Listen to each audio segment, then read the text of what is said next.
ஆகிய தீய ஆவியை அழித்த ஆண்டவரே அவர் நல்ல ஆவியை பெற்றுக்கொண்டு நெருக்கடிகளை செய்யும்படி உதவி செய்ய வேண்டும் ஜெபிக்கிறோம் ஆண்டவரே. கர்த்தாவே இதோ ஆண்டவரே இந்த மனிதர்களால் ஆண்டவரே அவருக்குள்ள கிரி செய்கிற பொல்லாத ஆவியை நிர்மூலமாகி போகட்டும் ஆண்டவரே. தகப்பனே இதோ ஆண்டவரே அனைவரும் ஆண்டவரே வாழ்க்கையில் பரிபூர்ணம் போயிட்டு ஆண்டவரே நம்முடைய தேசத்துக்கு ஆண்டவரே உதவி செய்யணும் ஜெபிக்கிறோம். கர்த்தாவே இதோ ஆண்டவரே சபைக்கு விரோதமாக எழும்புகிற பொல்லாத பிசாசு நண்டுகிற சக்திகள் சேர்ந்து போகட்டும். கர்த்தாவே இந்த ஆராதனை ஆசனத்து தாரம் இந்த ஆராதனை நடைபெறுகிற ஒவ்வொரு காரியங்களும் பாடல் இசை ஜபங்கள் துதிகள் சுதந்திர பணிகள் யாவும் உடைய நாமத்துக்கு மகிமை கொண்டு வரட்டும் ஆண்டவரே. ஆராதனை எந்த ஒரு காரியம் தடைப்படாதபடிக்கு எல்லாம் ஆண்டவரை சரியாக இயங்கும்படியாக உதவி செய்யும் ஆண்டவரே. இந்த கர்த்தாவே பேசுகிற தாசனை பொறுப்படுத்திக் கொள்ளும் ஆண்டவரே. கேட்கிற செவிகளை விருத்த சேதனம் செய்திட வேண்டுமா ஜெபிக்கிறோம் ஆண்டவரே. இவர் ஒவ்வொருவருடைய சிந்தையும் பரிசுத்த ஆவியானவரால் ஆட்கொள்ள வேண்டுமா ஜெபிக்கிறோம். உங்களுடைய கட்டுப்பாடுகளை வைத்துக் கொள்ள வேண்டுமா ஜெபிக்கிறோம் ஆண்டவரே. ஆராதனை துவக்கம் முதல் முடிவு மட்டும் பரிசுத்த ஆவியானவரை ஆண்டவரை பொறுப்படுத்த நடத்த வேண்டுமா ஜெபிக்கிறோம் ஆண்டவரே. கர்த்தாவே எல்லா துணியும் எல்லா கனவும் மகிமையும் ஆண்டவர் மிக்க செலுத்தி இந்த கர்த்தராகிய இயேசு கிறிஸ்து நாமத்தினால் ஜெபிக்கிறேன். ஆமென். Praise the Lord. வானத்தை பார்க்கிறோம், பூமியை பார்க்கிறோம், அதெல்லாம் தேவனுடைய கையின் கிரியைகளாக இருக்கிறது. அப்படியாக தேவன் அந்த வல்லமையுள்ள தேவனை நாம் போற்றி துதித்து தேவ நாமத்தை மகிமைப்படுத்துவோம். ஆராதனைக்கு முதல் பாடலாக போற்றி துதிப்போம் தேவனை புதிய இதயம் என்ற பாடலை பாடுவோம். Thank you.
உயர்த்தி பிடிக்க வேண்டியதாக இருக்கிறோம். அதற்காக தேவன் நம்மை அழைத்திருக்கிறார். ஆகவே ஆராதனைக்கு நாம் முக்கியத்துவம் கொடுக்க வேண்டும். ஆராதனையில் நல்ல காரியங்கள், ஆசீர்வாதமான காரியங்கள் எல்லாமே ஆராதனையில் இருக்கிறது. கர்த்தர் சபையை கிரியை செய்கிறார். ஆகவே தேவனுக்கு நாம் முக்கியத்துவம் கொடுக்க வேண்டும். 6 நாள் எரியோ கோட்டையை சுற்றி வரணும் சொன்னாங்க. தடையெல்லாம் நீங்க வேண்டும் என்றால், ஜெயம் பெற வேண்டும் என்றால் தேவனுடைய வார்த்தைப்படி 6 நாள் நீங்கள் எரியோ கோட்டையை சுற்றி வாங்க. 7வது நாள் 7 முறை சுற்றி வரணும். 6 நாள் சுற்றி வந்து பெரிய விஷயம். 7வது நாள் 7 முறை சுற்றி வந்தாங்க. அப்போ அவங்க எப்படி இருக்கும்? ட்ரம்பெட்டை ஊதி அவங்க எழுதி எப்படி இருக்கும்? அவங்க கால்களெல்லாம் எவ்வளோ கலந்துருக்கோம், அவ்வளோ கஷ்டத்தையும் தேவனை தூக்கி கொண்டு இதாக அன்றைக்கி முழுவதும் 7 முறை சுற்றினாங்க. நமக்கு ஒரு 2 ஆறாவது பொழுது அவர்கள் சோர்ந்து போகிறோம். ஆகவே இந்த காரியங்களை நாம் நிதானித்து பார்க்க வேண்டியவர்களாக இருக்கிறோம். ஆகவே பார்த்தின்படி நாம் சரி செய்து கொள்ள வேண்டியவர்களாக இருக்கிறோம். அந்த ஒரு காரியத்தை சோர்ந்து போகக்கூடாது. தேவனுடைய வார்த்தையின்படி நடக்கும்போது, ஆராதனை செய்யும்போது நம்முடைய தடைகள், நம்முடைய காரியங்கள் எல்லாம், சாபங்கள் எல்லாம் நீங்கி தேவன் நம்மை பரிசுத்தப்படுத்தி அவருடைய ராஜ்யத்துக்கு கொண்டு சென்று நம்முடைய ஆளுகை செய்து ராஜாதிகம் செய்வார். இந்த தேவனை நாம் பிரித்து பாடி இந்த ஆராதனையை நாம் ஆவேன் கலந்து கொடுப்போம். கர்த்தாவே என்பதை உண்மையில் அன்பு கொண்டிருக்கிறேன். Good.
ஆசீர்வதிக்கப்பட்ட அருமையான இந்த மாலை நேரத்திற்காக நாங்கள் நன்றி செலுத்துகிறோம்.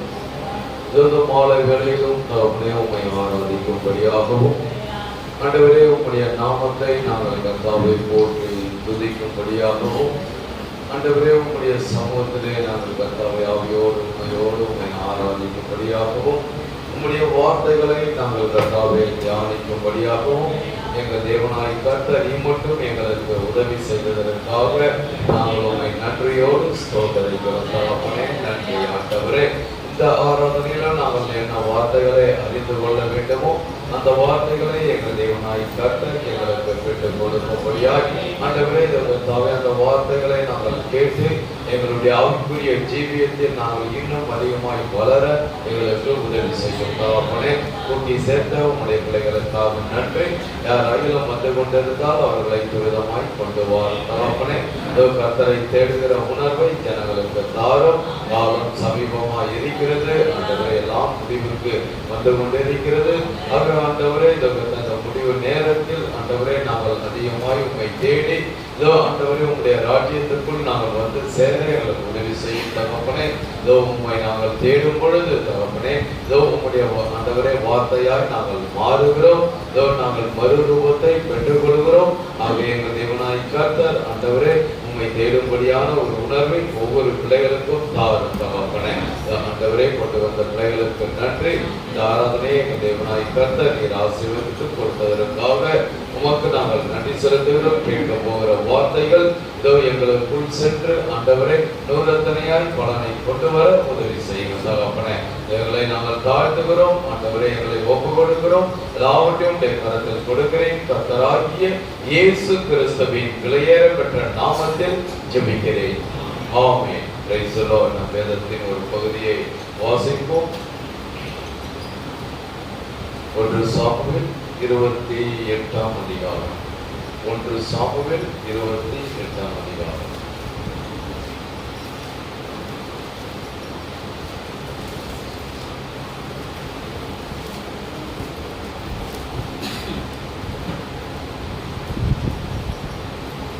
முதல் அந்நாட்களிலே பெலிஸ்தர் இஸ்ரவேலின் மேல் யுத்தம் பண்ண தங்கள் சேனைகளை போருக்கு கூட்டினார்கள். அப்பொழுது ஆகீஸ் தாவீதை நோக்கி, நீயும் உன் மனுஷரும் எவ்விதத்திலும் என்னோடு கூட யுத்தத்துக்கு வர வேண்டும் என்று அறிய கடவாய் என்றான். தாவீது ஆகீஸை பார்த்து, உம்முடைய அடியான் செய்ய போகிறதை நீர் நிச்சயமாய் அறிந்து கொள்வீர் என்றான். அப்போது ஆகீஸ் தாவீதை நோக்கி, இதற்காக உன்னை என்னாலும் எனக்கு மெய்க்காவலனாக வைப்பேன் என்றான். சாமுவேல் இதற்கு முன்னமே மரித்து போனான். இஸ்ரவேலர் எல்லாரும் அவனுக்கு துக்கம் கொண்டாடி அவன் ஊராகிய ராமாவிலே அவனை அடக்கம் பண்ணினார்கள். சவுல் அஞ்சானம் பார்க்கிறவர்களையும் குறி சொல்லுகிறவர்களையும் தேசத்தில் இராதபடிக்கு துரத்தி விட்டான். பெலிஸ்தர் கூடி வந்து சூனேமிலே பாளையம் இறங்கினார்கள். சவுலும் இஸ்ரவேலர் எல்லாரையும் கூட்டினான். அவர்கள் கில்போவாவிலே பாளையம் இறங்கினார்கள். சவுல் பெலிஸ்தரின் பாளையத்தை கண்டபோது பயந்தான். அவன் இருதயம் மிகவும் தத்தளித்துக் கொண்டிருந்தது. சவுல் கர்த்தரிடத்தில் விசாரிக்கும் போது கர்த்தர் அவனுக்கு சொப்பனங்களினாலாவது ஊரிமினாலாவது தீர்க்கதரிசிகளினாலாவது மறு உத்தரவு அருளவில்லை. அப்பொழுது சவுல் தன் ஊழியக்காரரை நோக்கி, அஞ்சானம் பார்க்கிற ஒரு ஸ்திரியை தேடுங்கள், நான் அவனிடத்தில் போய் விசாரிப்பேன் என்றான். அதற்கு அவனுடைய ஊழியக்காரர், இதோ எந்தோரிலே அஞ்சானம் பார்க்கிற ஒரு ஸ்திரீ இருக்கிறாள் என்றார்கள். அப்பொழுது சவுல் வேஷம் மாறி வேறு வஸ்திரம் தரித்துக் கொண்டு அவனும் அவனோடு கூட 2 பேரும் ராத்திரியில அந்த ஸ்திரீ நடத்தில் போய் சேர்ந்தார்கள். அவளை அவன் நோக்கி, நீ அஞ்சானம் பார்த்து எனக்கு குறி சொல்லி நான் உன்னிடத்தில் சொல்லுகிறவனை எழுப்பி வர செய் என்றான். அதற்கு அந்த ஸ்திரீ, சவுல் அஞ்சானம் பார்க்கிறவர்களையும் குறி சொல்லுகிறவர்களையும் தேசத்தில் இராதபடிக்கு நிர்மூலமாக்கின செய்தியை நீர் அறிவீரே. என்னை கொன்று போடும்படி நீ என் பிராணனுக்கு கண்ணி வைக்கிறது என்ன என்றார். அப்பொழுது சவுல், இந்த காரியத்திற்காக உனக்கு பொல்லாப்பு வராது என்பதை கர்த்தருடைய ஜீவனை கொண்டு சொல்லுகிறேன் என்று அவளுக்கு கர்த்தர் மேல் ஆணையிட்டான். அப்பொழுது அந்த ஸ்திரீ, உமக்கு நான் யாரை எழுப்பி வர பண்ண வேண்டும் என்றதற்கு அவன், சாமுவேலை எழுப்பி வர பண்ண வேண்டும் என்றான். அந்த ஸ்திரீ சாமுவேலை கண்ட மாத்திரத்தில் மகா சத்தமாய் கூப்பிட்டு சவுலை நோக்கி, ஏன் என்னை மோசம் போக்கினீர்? நீர்தான் சவுலாச்சுதே என்றார். ராஜா அவளை பார்த்து, நீ பயப்படாதே, நீ காண்கிறது என்ன என்று கேட்டான். அதற்கு அந்த ஸ்திரீ, தேவர்கள் பூமிக்குள்ளிருந்து ஏறி வருகிறதை காண்கிறேன் என்று சவுலுக்கு சொன்னார். அவருடைய ரூபம் என்ன என்று அவளை கேட்டான். அதற்கு அவள், சார்பையை போர்த்து கொண்டிருக்கிற ஒரு முதிர்ந்த வயதான மனுஷன் எழுப்பி வருகிறான் என்றார். அதனாலே சவுல் அவன் சாமுவேல் என்று அறிந்து கொண்டு தரை மட்டும் முகம் குனிந்து வணங்கினான். சாமுவேல் சவுலை நோக்கி, நீ என்னை எழுப்பி வர பண்ணி என்னை கலைத்தது என்ன என்று கேட்டான். அதற்கு சவுல், நான் மிகவும் நெருக்கப்பட்டிருக்கிறேன். பெலிஸ்தர் எனக்கு விரோதமாய் யுத்தம் பண்ணுகிறார்கள். தேவனும் என்னை கொன்று கைவிட்டார். அவர் தீர்க்கதரிசிகளினாலாவது சொப்பனங்களினாலாவது எனக்கு மறு உத்தரவு அருளுகிறதில்லை. ஆகையால் நான் செய்ய வேண்டியதை நீ எனக்கு அறிவிக்கும்படிக்கு உம்மை அழைப்பித்தேன் என்றான். அதற்கு சாமுவேல், கர்த்தர் உன்னை விட்டு விலகி உனக்கு சத்துருவாய் இருக்கும்போது நீ என்னிடத்தில் கேட்பானே? கர்த்தர் என்னை கொண்டு சொன்னபடியே செய்து முடித்து ராஜ்யத்தை உன் கையிலிருந்து பறித்து அதை உன் தோழனாகிய தாவீதுக்கு கொடுத்து விட்டார். நீ கர்த்தருடைய சொல் கேளாமலும் அமலேக்கின் மேல் அவருக்கு இருந்த கோபத்தின் உக்கிரத்தை தீர்க்காமலும் போனபடியினால் கர்த்தர் இன்றைய தினம் உனக்கு இந்த பிரகாரமாக செய்தார். கர்த்தர் உன்னுடைய ஜனமாகிய இஸ்ரவேலரையும் பெலிஸ்தர் கையில் ஒப்பு கொடுப்பார். நாளை நீயும் உன் குமாரரும் என்னோடு இருப்பீர்கள். இஸ்ரவேலின் பாளையத்தையும் கர்த்தர் பெலிஸ்தர் கையிலே ஒப்பு கொடுப்பார் என்றான். ஆமென். கர்த்தர் இந்த வசனங்களை ஆசீர்வதிப்பாராக. நீங்கள் யாவரும் உட்காரவே கேட்டுக்கொள்கிறேன்.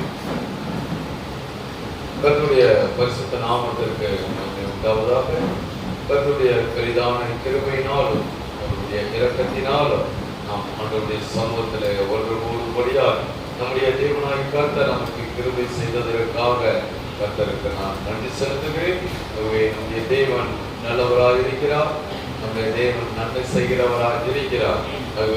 தீபுடைகளை இந்த சத்தத்தை கேட்கிற யாவருக்கும் அங்கே சொல்லப்படுகிற காரியம் என்னவென்றால், நாம் எல்லா ஆராதனைகளிலும் பங்கு பெற வேண்டும். ஞாயிற்றுக்கிழமை மாத்திரம் அங்கே ஆராதிப்பது அது ஆராதனை அல்ல. ஆகவே அங்கே எல்லா ஆராதனைகளிலும் அங்கே பங்கு பெறுவதுதான் அங்கு கர்த்தரை நாம் மகிமைப்படுத்துகிறதா இருக்கிறது. ஆகவே தேவனுடைய ஆலயம் திறந்திருக்கும் பொழுதெல்லாம் அவரை நாம் அங்கே அணுகுவோம் என்றால் அது நமக்கு ஆவிக்குரிய வளர்ச்சியை கொடுக்கும். அது நமக்கு ஆசீர்வாதத்தை கொடுக்கும். ஆகவே நாம் அப்படியா தேவனோடு எப்பொழுதுமே ஐக்கியமாய் இருக்க வேண்டும். ஆகவே தேவனை விட்டு நாம் அங்கே விலகும் பொழுது கர்த்தர் என்ன செய்வார்டா, அங்கே நம்மை விட்டு விலகி விடுவார். ஆகவே கர்த்தர் விலகிவிட்டால் நமக்கு அங்கே சரியான ஒரு வழிநடத்துதல் இருக்காது. ஆகவே அப்படியா இன்றைக்கு கொடுக்க போகிற செய்தியிலே நாம் அதை குறித்து ஒரு சில குறிப்புகளை நாம் கவனிப்போம். அது வாசிக்கப்பட்ட வேத வசனத்திலிருந்து தெரிந்து கொள்ளப்பட்ட செய்தியின் தலைப்பு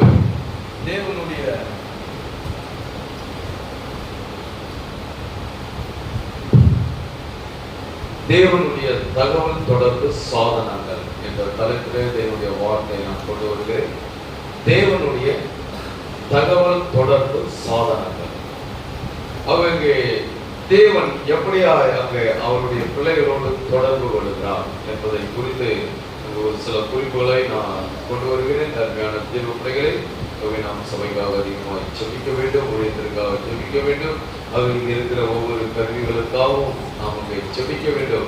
ஏனென்றால் சத்துரு எப்பொழுதுமே நமக்கு விரோதமாக தான் செயல்படுவான், அவருடைய பிள்ளைகளுக்கு விரோதமாக தான் செயல்படுவான். ஆகவே ஒவ்வொரு காரியத்திற்காகவும் அங்கே நாம் அங்கே ஜெபிக்க வேண்டும், ஊக்கமான ஜெபத்தை ஏறெடுக்க வேண்டும். ஆகவே இதை பாருங்க, நம்ம லைவ்ல போட முடியாத ஒரு சூழ்நிலை. கம்ப்யூட்டரும் அங்கே ஃபால்ட் ஆயிடுச்சு, கேமராவும் ஃபால்ட்டு, ப்ரொஜெக்டரும் ஃபால்ட்டு. அது பாருங்க, சத்து அவ்வளவு கொடூரமாக போராடுகிறான். ஆகவே என்ன செய்ய வேண்டும் என்றால் நாம் மிக கவனமாய் இருக்க வேண்டும். எல்லாமே சர்வீஸுக்கு கொடுக்கப்பட்டிருக்கிறது.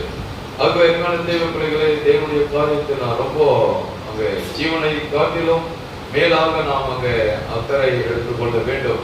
ஆகவே நாம் அப்படியா தேவனுடைய காரியத்தில் அதிகமாக ஈடுபடும் பொழுது கர்த்தர் என்ன செய்வார் என்றால் அவர் நம்முடைய காரியத்தில் அதிகமாக ஈடுபடுவார்.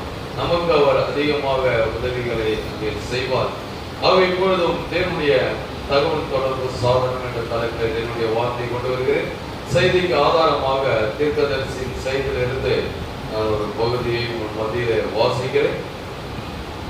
விசுவாசியர் என்ற ஒரு செய்தி உங்கள் வீடுகளில் இருக்கும். ஆகவே நீங்கள் இந்த செய்தியை வாசிக்க மிக ஒரு விசேஷித்த ஒரு செய்தி.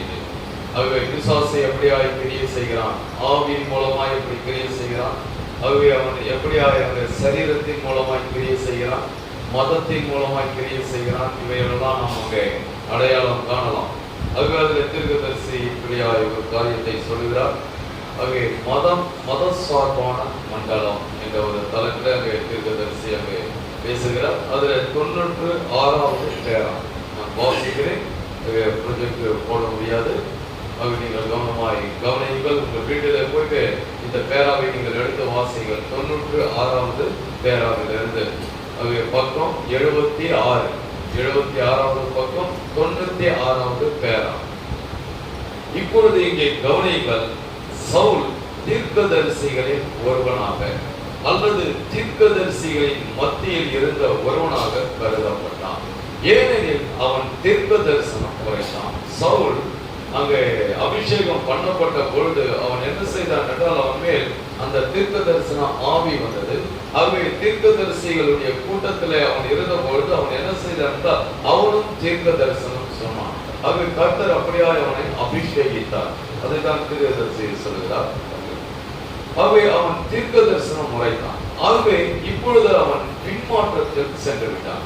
ஆகவே தீர்க்க தரிசனம் சொன்ன அந்த சவுல் பின்வாங்கி விட்டான். ஏனெனில் அவன் தேவனுக்கு கீழ்ப்படியவில்லை. ஆகவே தேவனுடைய வார்த்தைக்கு நாம் எப்பொழுதுமே கீழ்ப்படுகிறவர்களாக இருக்க வேண்டும். அப்பொழுது தேவனுடைய அபிஷேகம் நம் மேல் இருக்கும். ஆகவே தேவனுடைய வார்த்தைக்கு கீழ்ப்படிந்தால்தான் தேவன் நம்மோடு கூட இருப்பார். ஆகவே தேவனுடைய வார்த்தைக்கு நாம் கீழ்ப்படியவில்லை என்றால் தேவன் இருக்க மாட்டார். இது முற்றிலுமானது. ஆகவே இதுதான் வேதாகமும், இதுதான் செய்தி. ஆகவே தேவனுடைய வார்த்தைக்கு கீழ்ப்படிந்து சரியாக உத்தமமாக நடந்தால் மட்டும்தான் தேவன் இருப்பார். மற்றபடி தேவன் இருக்க மாட்டார். ஆமென் தேவர்களே. அவர்களுக்கு ஜனங்களுக்கு அறிவை சார்ந்து அவர்கள் ஜீவிக்கலாம். ஆகவே அறிவின் மூலமாக தேவன் இருப்பது போல காண்பித்துக் கொள்ளலாம். ஆனால் வார்த்தையின்படி வாழ்ந்தால் மட்டும்தான் தேவன் இருப்பார். இல்லை என்றால் தேவன் இருக்க மாட்டார். ஏனென்றால் தேவன் வார்த்தையின் பட்சத்தில் நிற்கிறவர். அவர் வார்த்தையோடு கூட இருக்கிறவராக இருக்கிறார்.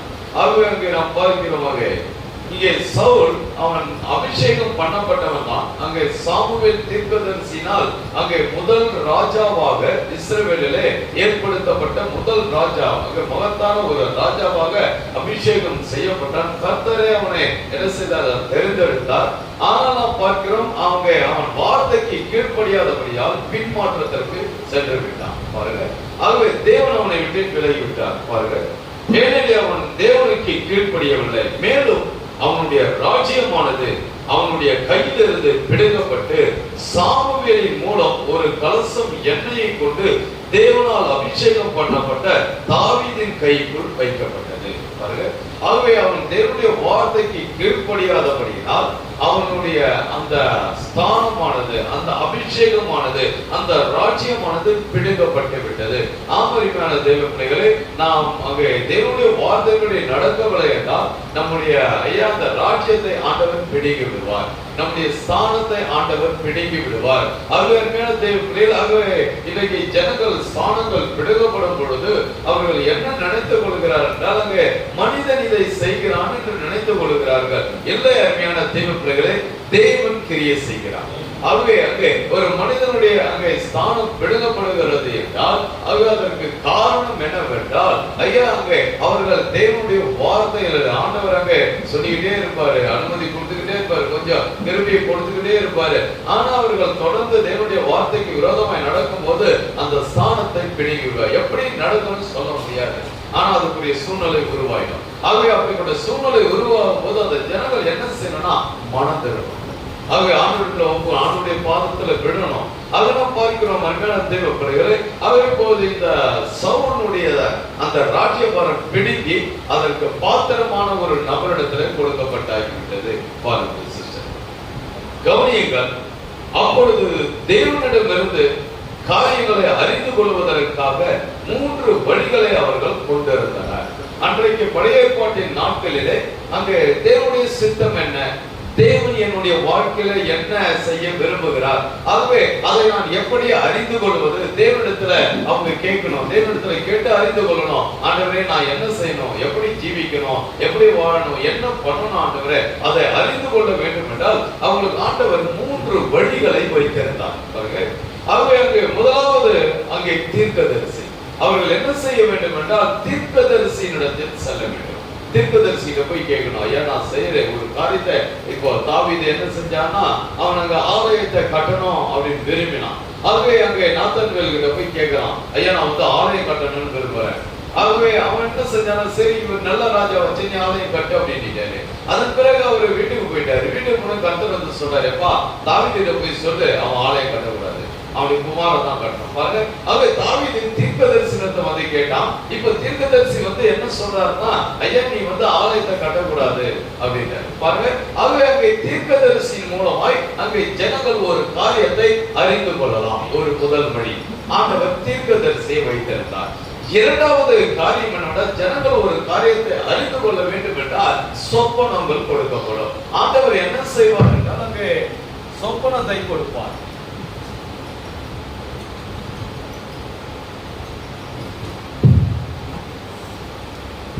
இந்த சொப்பனங்கள் மூலமாக அங்கே என்ன நடக்கிறது என்றால் அங்கே அவர்கள் அந்த வழியை அறிந்து கொள்வார்கள். அவை கர்த்தர் என்ன செய்வார் என்றால் அங்கே அந்த ஞான திருஷ்டிக்காரர்களை வைத்திருந்தால், அங்கே சொப்பனக்காரர்களை வைத்திருந்தால், ஆகவே அவர்களுக்கு சொப்பனங்களை கொடுப்பார். இப்போ அந்த சொப்பனங்களை அங்கே அவர்கள் அங்கே கண்டு அதன் மூலமாக அவர்கள் என்ன செய்ய வேண்டும் என்பதை அவர்கள் அறிந்து கொள்வார்கள்.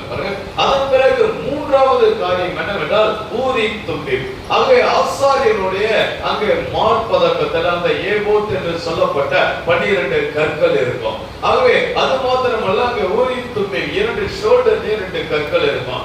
ஆகவே அங்கே அதற்கு முன்பாக போய் அவர்கள் நின்று அங்கே அவர்கள் செய்ய வேண்டிய ஒரு காரியத்தை அவர்கள் சொல்லும் பொழுது ஆண்டவர் அதை அங்கே நீ செய்யலாம் என்று அனுமதி கொடுப்பார் என்றால் அந்த கற்களிலிருந்து வெளிச்சம் பிரகாசிக்கும். ஆகவே அந்த கற்கள் என்ன செய்யும் என்றால் அந்த 12 கற்களும் பிரகாசிக்கும். ஆகவே அதன் மூலம் அது பிரகாசிக்கவில்லை என்றால் அவர்கள் செய்யக்கூடாது. ஆகவே இப்படியாக ஆண்டவர் பழைய ஏற்பாட்டின் நாட்களிலே தீர்க்கதரிசியை வைத்திருந்தார். அங்கே சொப்பனங்கள் மூலமாக இறைப்பட்டார். ஊரீம் தும்மீம் ஆகவே ஏபோத் ஆகவே மார்பதக்கம், இதன் மூலமாக அவர்கள் என்ன செய்தார் என்றால் அவர்கள் அங்கே அறிந்து கொள்ள வேண்டிய காரியங்களை, செய்ய வேண்டிய காரியங்களை அவர்கள் அறிந்து கொண்டார்கள். ஆகவே நாம் பார்க்கிறோம் அருமையான தேவப்பிள்ளைகளே, அவ்விதமாக தான் அங்கே அந்த ஊரீம் தும்மீம் மூலமாக அவர்கள் என்ன செய்வார்கள், அங்கே அநேக காரியத்தை அறிந்து கொள்வார்கள். தீர்க்கதரிசி இல்லை என்றாலும், அது சொப்பனக்காரனே இல்லை என்றாலும், ஆகவே அந்த இடத்துல இந்த மார்பதக்கம் ஆரோனுடைய அங்கே மார்பதக்கமானது அங்கே தொங்கிக் கொண்டிருக்கும் ஆசரிப்பு கூடாரத்துல. அங்க போய் நின்று அங்கே ஆண்டவரே நான் இப்படியா ஒரு காரியத்தை செய்யலான்னு இருக்கிறேன், நான் யுத்தத்துக்கு போலான்னு இருக்கிறேன் அப்படின்னா அந்த ஊரின் தும்மீமானது மின்னும். அப்பொழுது யுத்தத்திற்கு செல்லலாம். மின்னவில்லை என்றால் செய்யக்கூடாது. பாருங்க, ஆண்டவர் இப்படியா இந்த தேசத்துல ஒரு காரியத்தை கொண்டு வரலாம்னு இருக்கிறேன் ஆண்டவரே, இந்த தேசத்துல இப்படியா ஒரு மதுல போடலாம்னு இருக்கிற ஆண்டவரே அப்படின்னா அங்க போயிட்டு நின்று அந்த ராஜாக்கள் என்ன செய்வாங்கன்னா அது சொல்லுவாங்க. அப்பொழுது அது மின்னும். போடலாம்னா அது மின்னும், போடக்கூடாதுன்னா மின்னாது. பாருங்க, அவ இப்படியாக அவர்கள் என்ன செய்வார்கள், அந்த காரியங்களை அறிந்து கொள்வார்கள். பாருங்க, அவ்விதமாக தான் இப்போது இந்த சவுல் ராஜாவை நாம் காணும்போது இந்த சவுல் ராஜா தேவனை விட்டு விலகிட்டார். பாருங்க, ஆண்டவருடைய வார்த்தைக்கு அவர் கீழ்ப்படியல. பாருங்க, ஆகவே ஆண்டவர் அந்த அமலேக்கியரெல்லாம் முறியடிக்கணும்னு சொன்ன போது இவர் போயிட்டு என்ன பண்ணாரு, அவங்க எல்லாரையும் முறியடிக்கல. ராஜா வந்து காலில் விழுந்ததும் உடனே அவர் உயிரோட கூப்பிட்டாரு. பாருங்க, அதன் பிறகு அந்த தேசத்துல இருந்த கொழுமையான ஆடு மாடுகளை எல்லாம் அவர் அங்க கொன்று போடாம எடுத்துட்டு வந்துட்டாரு. தேவனுடைய வார்த்தைக்கு கீழ்ப்படியல. அப்பவே தேவனுக்கு என்ன வந்துச்சு? கோபம் வந்துச்சு மேல. பாருங்க, அப்படியே அவருக்கு தேவனுடைய வார்த்தைக்கு கீழ்ப்படியாதபடியினால் அங்க என்ன நடந்தது? ஏன்னா தேவன் அங்கே அவரை விட்டு விலகி விட்டார். பாருங்க, அங்கே அந்த சொல்லுகிறார், சவுல் செய்கையில் அவன் பின்மாற்றம் அடைந்திருந்தான். சவுல் பின்மாற்றம் அடைந்திருந்தான். அவர் தேவன் தன்னுடைய முகத்தை அவனிடமிருந்து திருப்பி விட்டார். அவன் வார்த்தைக்கு கீழ்ப்படியாததுனால தேவன் முகத்தை அவனிடத்திலிருந்து திருப்பிட்டார். இன்னைக்கு அன்பான தேவ பிள்ளைகளே, நம்ம வார்த்தைக்கு கீழ்ப்படிந்தாதான் ஆண்டவருடைய முகம் நம்ம மேல் பிரகாசமா இருக்கும். அது என்ன ஆகுமோ? அந்த 6ஆம் அதிகாரத்தை நீங்கள் எடுத்து வாசிக்கும் பொழுது அங்கே இஸ்ரவேல் ஜனங்களை எப்படி அங்கே மோசேயை ஆசீர்வதிக்கணும்னு ஆசாரியர்களுக்கு அவன் சொல்றானா, நீங்க தேவனாய் கர்த்தருடைய முகம் உங்கள் மேல் பிரகாசமாய் இருப்பதாக அப்படின்னு இஸ்ரவேல் ஜனங்களை ஆசீர்வதிங்க அப்படின்றான். பாருங்க, ஆகவே தேவன் அவருடைய முகம் நம்மள பிரகாசமா இருக்கணும்னா நம்ம என்ன செய்யணும்னா ஆண்டவருடைய வார்த்தைப்படி ஜீவிக்கணும். ஆகவே அந்த வார்த்தைப்படி ஜீவிக்கலன்னா ஆண்டவர் நம்மள பார்க்க மாட்டார், அவர் திரும்பிடுவார். இப்ப சவுலம் ஆண்டவர் பார்க்கல, திரும்பிட்டார். பாருங்க, அவர் தேவன் தம்முடைய முகத்தை அவனிடமிருந்து திருப்பி விட்டார். அவன் சென்று அந்த தீர்க்கதரிசியோடு விசாரித்து பார்த்தான். அங்க தேசத்துல நிறைய தீர்க்கதரிசி புத்திரர்கள் இருக்கிறாங்க. ஆகவே அங்க சாமுவேல் மட்டும் இல்ல, அநேக தீர்க்க தரிசன வரத்தை உடையவங்க இருக்கிறாங்க. இப்ப அவங்க கிட்ட போய் கேட்கிறான், எப்பா இந்த மாதிரி பெலிஸ்தியர் யுத்தத்துக்கு வந்துட்டாங்க, அவங்க திரளான ஜனங்க வந்துட்டாங்க, இப்போ என்கிட்ட எந்த ஆயுதமும் இல்ல, நான் யுத்தத்துக்கு போலாமா போக கூடாதா? அப்படி யுத்தத்துக்கு போனா நான் ஜெயிப்பனா ஜெயிக்க மாட்டேனா? அது ஆண்டவர்கிட்ட கொஞ்சம் கேட்டு சொல்லுப்பா அப்படின்னு அவன் என்ன சொன்னா தீர்க்கதரிசியில கேட்கிறான். அப்ப அவங்க என்ன பண்ணாங்க? ஜெபம் பண்றாங்க. ஆண்டவருடைய ஆசரிப்பு கூடாரத்துல போயிட்டு அவங்க தூபம் எடுத்து போயிட்டு பலியிட்டு அவங்க ஆண்டவர்களை கேட்கிறாங்க. ஆண்டவர் எந்த விதமான பதிலும் சொல்லல. அவர் திரும்பி சொன்னாங்க, எப்பா சவுல், ஆண்டவர் எந்த பதிலும் சொல்லலப்பா, ஆகவே நாங்க என்ன சொல்ல முடியும்? ஆண்டவர் உங்க மேல கோபமா இருக்கிறாரு, ஆண்டவர் அவர் முகத்தை திருப்பி கொண்டார் அப்படின்னு சொல்றாங்க. அவன் சென்று அந்த தீர்க்கதரிசியோடு விசாரித்து பார்த்தான். அந்த தீர்க்கதரிசி சென்று தீர்க்க தரிசனம் உரைக்க முயற்சித்தான். தேவனும் வழியை அடைத்து விட்டார். அவர் வழியை அடைச்சிட்டாரு, எந்த விதமான பதிலும் சொல்லல. பாருங்க, ஒரு தரிசனத்தை கூட அளிக்கவில்லை. தீர்க்கதரிசி வெளியே என்னால் முடியவில்லை, இல்லை உன்னை குறித்து எதையுமே அவர் என்னிடம் கூறவில்லை என்றான். உன்னை குறித்து எதுவுமே சொல்லலப்பா. நல்லது. பிறகு அவன், கர்த்தாவே எனக்கு ஒரு சொப்பனத்தை தாரும் என்று இரவுக்கு பின் இரவு ஒரு சொப்பனமும் வரவில்லை. ஒவ்வொரு இரவும் ஜெபிக்கிறான், ஆண்டவரே ஒரு சொப்பனத்தையாவது தாங்க ஆண்டவரே, ஆண்டவரே ஒரே ஒரு சொப்பனம் தாங்க ஆண்டவரே, நான் யுத்தத்துல ஜெயிப்பனா? அவங்க இந்த பெலிஸ்தியர்கள் திரளான ஜனங்க வந்துட்டாங்க ஆண்டவரே, என்னால அந்த ஜனங்களை பார்த்ததும் பயமாயிடுச்சு, என்கிட்ட ஆயுதம் இல்லை, அவங்க இஸ்ரவேல் ஜனங்கள்கிட்டயும் ஆயுதம் இல்லை, அவங்க நான் என்ன செய்யறது ஆண்டவரே, எனக்கு உதவி செய்கிறேன்னு ஜெபிக்கிறான். ஆண்டவர் ஒரு சொப்பனத்தையும் சொல்லவில்லை. அதன் பிறகு அவன் என்ன செய்தான் என்றால், பிறகு அவன் ஊரின் தும்பிமிடம் செல்கிறான். ஓ தேவனே, நான் தீர்க்கதரிசிகளிடம் சென்று முயற்சித்து பார்த்தேன், சொப்பனத்தின் மூலமாக அறிந்து கொள்ள முயற்சி செய்தேன். இப்பொழுது நீர் எனக்கு உதவி செய்யும், அதை நீர் செய்வீர். ஆனால் பதில் வரவில்லை, எந்த ஒரு வெளிச்சமும் பிரகாசிக்கவில்லை. இப்போ அவன் என்ன பண்ண, ஊரின் தும்பிகிட்ட போய் கேட்கிறான், ஆண்டவரே நான் தீர்க்கதரிசி கிட்ட போய் கேட்டேன், அவங்க ஒரு பதிலும் சொல்ல முடியல, எந்த அவங்களுக்கு அங்க தரிசனமும் வரல, நீர் எதையுமே அவங்களுக்கு சொல்லல. ஆகவே நான் சொப்பனத்திலேயும் ஏதாயும் கொடுப்பீங்க அப்படின்னு, ஏன் எனக்காவது கொடுப்பீங்க அல்லது தீர்க்கதரிசிகளுக்காவது கொடுப்பீங்க அப்படின்னு நான் எவ்வளவு பிரயாசப்பட்டேன், சொப்பனமும் வரல. இப்போ ஊரின் தும்பி உம்மிடத்துல வந்திருக்கிற ஆண்டவரே, தயவு செய்து நான் யுத்தத்துக்கு போகலாமா வேணாமா அப்படின்னு கேட்கிறான். எந்த விதமான பதிலும் இல்லை, எந்த விதமான வெளிச்சமும் இல்லை. அதன் பிறகு அவன் சொன்ன, ஆண்டவரே நான் ஜெயிப்பனா ஜெயிக்கப்பனா அதையாவது சொல்லுங்க. அதுலயும் எந்த விதமான பதிலும் இல்லை. இப்ப அவன் என்ன செய்தான்டா, சோர்ந்து போய்விட்டான். எந்த வெளிச்சமும் பிரகாசிக்கவில்லை. இப்போ கர்த்தர் 3 வழியிலே இஸ்ரவேல் ஜனங்களோடு இடைப்படுவார். 3 வழியிலுமே கர்த்தர் அவனோடு இடைப்படவில்லை. இப்போ அவனுக்கு என்ன தேவை அப்படின்னா, அவன் ஜெயிப்பானா ஜெயிக்கப்படானா, யுத்தத்திற்கு போலாமா போக கூடாதான். இப்ப அவனுக்கு தெரிஞ்ச ஆகும். அங்கே ஒரு பக்கம் பெலிஸ்தியர்கள் அணியணியா நிற்கிறாங்க. இப்போ இந்த பக்கம் இஸ்ரவேலர் அவங்களுடைய எந்த ஆயுதம் இல்ல, கத்தியும் கடப்பாரையும் கோடாரியும் வச்சுன்னு இருக்கிறாங்க.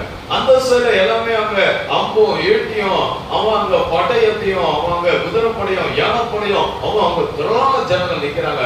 அவ இப்பொழுது இவன் பயந்து நடுங்குகிறான். அவ இப்பொழுது இவனுக்கு ஒரே ஒரு வழிதான் இருந்தது, என்னவென்றால் அதாவது சூனியக்காரி இருந்தான், குறி சொல்றவங்க இருந்தான். அவங்க எதையாயிலும் ஒண்ணு சொல்ல மாட்டாங்களா? இந்த ராஜா என்ன செய்தான் என்றால், முதலாவது அபிஷேகம் பண்ணப்பட்டதும் இஸ்ரவேல்ல ஒரு குறி சொல்றவனோ ஒரு சூனியக்காரனும் இருக்கக்கூடாதுன்னு மொத்த பேரையும் அடிச்சு விரட்டிட்டான். தேசத்துல சூனியக்காரனும் கிடையாது, இஸ்ரவேல் தேசத்துல அங்க குறி சொல்றவங்களும் கிடையாது. ஆனா இப்போ அவனுடைய நிலைமை என்னவென்றால், குறி சொல்லுகிறவர்களை நாடுகிறான். பாருங்க அவனுடைய நிலைமை எப்படி ஆயிடுச்சு. இதற்கு காரணம் என்னவென்றால், அவன் தேவனுடைய வார்த்தைக்கு கீழ்ப்படியவில்லை. ஆமா, அவன் வேற எந்த பாவமும் செய்யல. ஆமா, அவன் எந்த அக்கிரமும் செய்யல. தேவன் சொன்ன வார்த்தைக்கு கீழ்ப்படியவில்லை. அன்றைக்கே பழைய ஏற்பாட்டின் நாட்களிலே மிருகத்தின் ரத்தத்தின் கீழ் இருக்கிற மனுஷனே தேவனுடைய வார்த்தைக்கு கீழ்ப்படியவில்லை என்றால், தேவன் அவ்வளவு கோபத்தோடு முகத்தை திருப்பிக் கொள்கிறார் என்றால், இன்றைக்கு ஐயா சர்வ வல்லவராம் ஆண்டவராகிய இயேசு கிறிஸ்துவின் ரத்தத்தின் கீழ் நாம் இருக்கிறோம். இன்றைக்கு நாம் தேவனுடைய வார்த்தைக்கு கீழ்ப்படியவில்லை என்றால், ஆண்டவர் நம்மளை நோக்கி பார்ப்பார். நம்ம மிருகத்தின் ரத்தத்தின் கீழ் இல்ல ஐயா, இயேசு கிறிஸ்துவின் ரத்தத்தின் கீழ் இருக்கிறோம். இயேசு கிறிஸ்துவின் ரத்தத்தின் கீழ் இருந்து நம்ம ஆண்டவருக்கு கீழ்ப்படியலாம். ஆண்டவர் எப்படி நம்மள உபயோகிப்பார் கொஞ்சம் பாருங்க. கொஞ்சம் காலம் அப்படி விடுவாரு, அதோடு பாப்பாரு. நீ தொடர்ந்து பொய்யே சொல்லி தொடர்ந்து ஏமாத்தீங்கன்னு தொடர்ந்து உலகமாவே தொடர்ந்து வஞ்சித்து கொண்டே ஆண்டவர் என்ன பண்ணாரு, அதுக்கப்புறம் எடுத்து விட்டு போறாரு. அதுதான் இன்னைக்கு உலகத்துல நடக்குது. ஆனா மனுஷன் என்ன செய்யறான்னா, மனுஷன் மேல கோவப்படுறான், மனுஷன் எதையும் செய்யறான்னு. இல்லப்பா, கர்த்தருடைய அனுமதி இல்லாமல் எதுவுமே நடக்காது. ஆமா, அது என்ன தேவைப்படுகிறே. அது நாம் பார்க்கிறோம். அவன் சூனியக்காரியிடம் சென்றான். கீழ்த்தரமானது என்னது? கீழ்த்தரமானது. ஒரு விசுவாசி செய்கிற கீழ்த்தரமான ஒரு காரியம் என்னவென்றால், குறி சொல்லுகிறவர்களை, சூனியக்காரிகளை, மந்திரவாதிகளை, பாய்களை, இவங்களை எல்லாம் போய் பார்த்தது.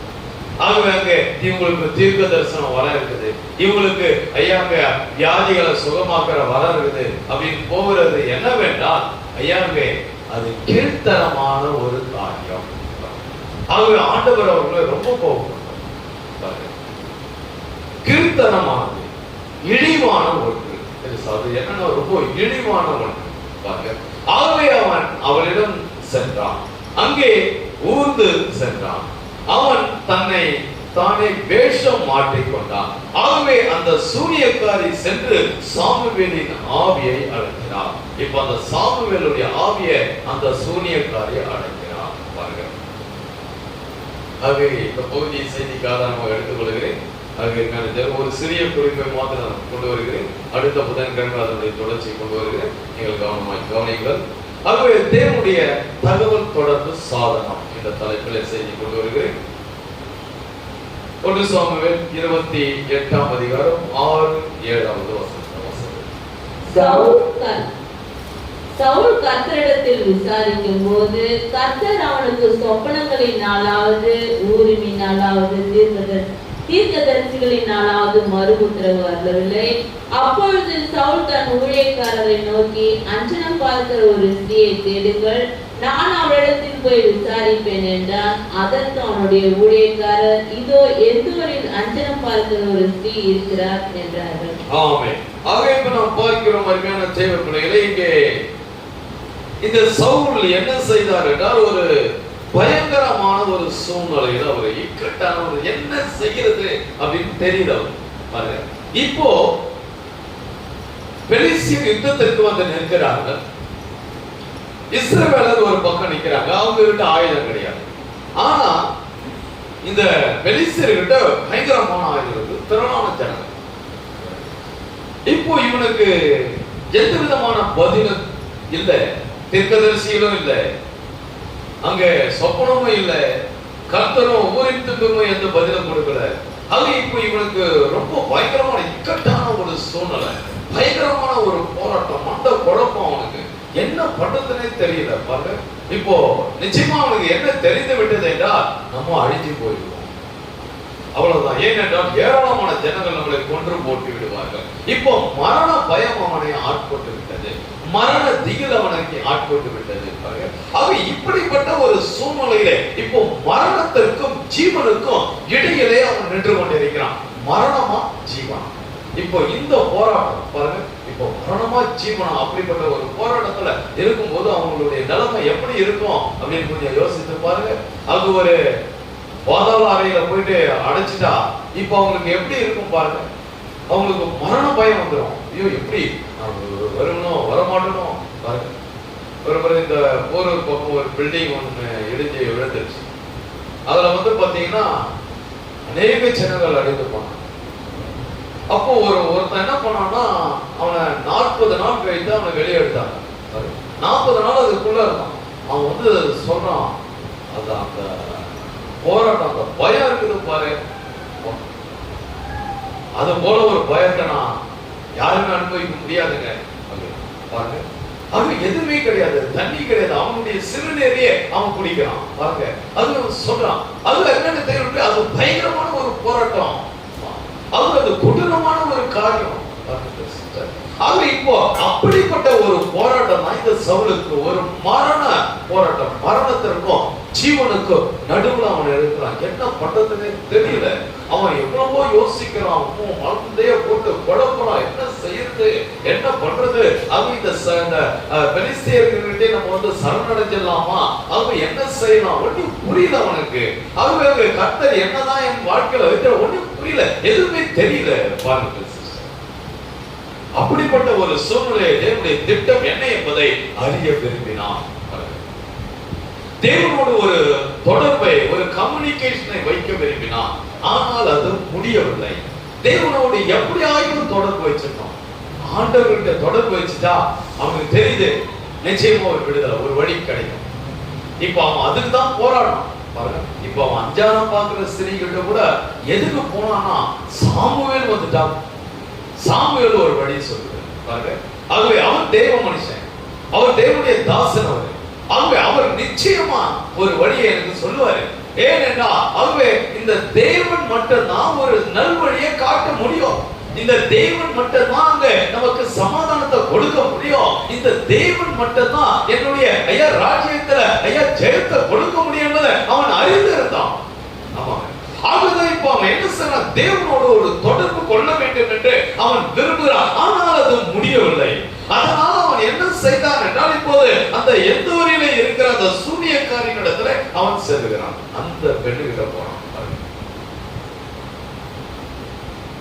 ஆண்டவர் எப்போதுமே அவருடைய பிள்ளைகளோடு தொடர்பு கொள்ள விரும்புகிறான்.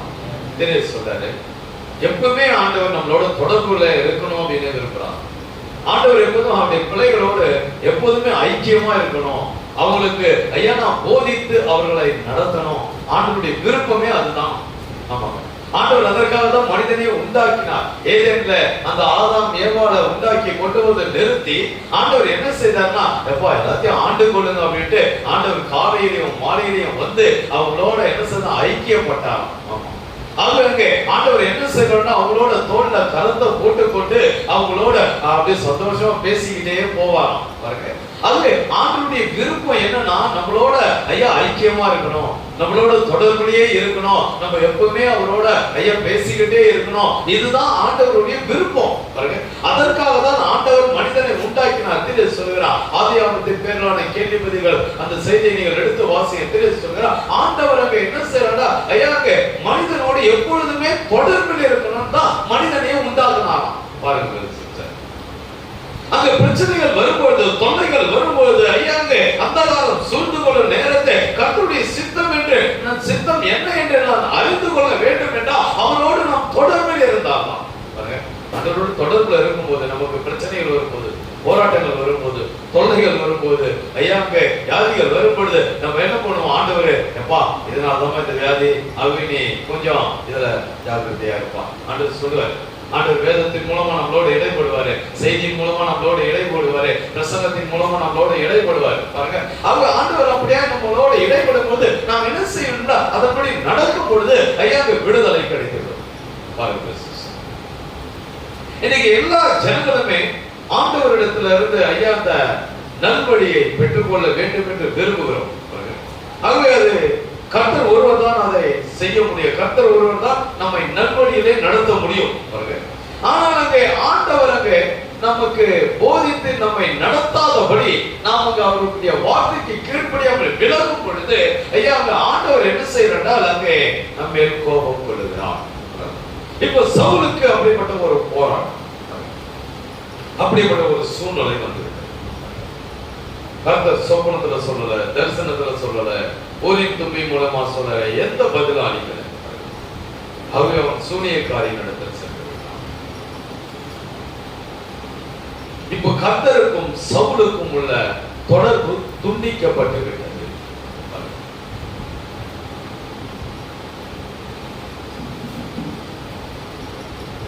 அதை நம்ம 41ஆம் அதிகாரத்தை நீங்கள் எடுத்து வாசிக்கும் போது அடுத்த பார்வோன் என்ன செய்தான் என்றால் அவன் ஒரு சொப்பனத்தை காண்கிறான்.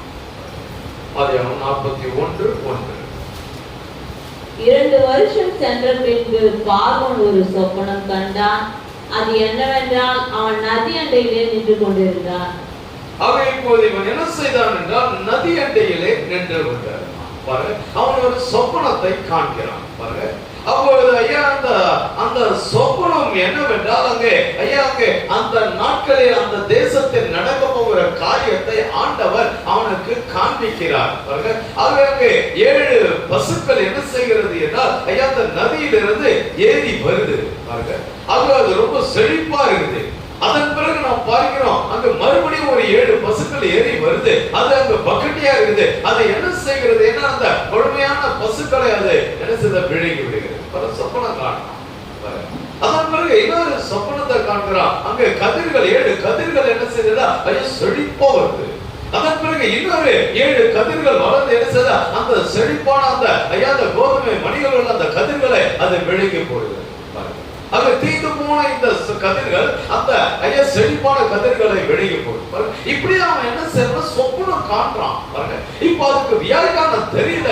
ஆகவே ஆண்டவர் என்ன செய்யறாரு? யோசேப்பின் மூலமாய் சொப்பனத்துக்கு அர்த்தத்தை சொல்றார். யோசேப்பு என்ன சொல்றானா, அப்பா அந்த 7 வருஷம் ரொம்ப செழிப்பான வருஷம், நல்ல விளைச்சல் இருக்கும். பாருங்க, ஆகவே அந்த சொப்பனம் ரெண்டுமே ஐயாங்க ஒரே அர்த்தத்தை உடையதுதான். நடக்க போகிற காரியத்தை கர்த்தர் ராஜாவுக்கு வெளிப்படுத்தி இருக்கிறார்.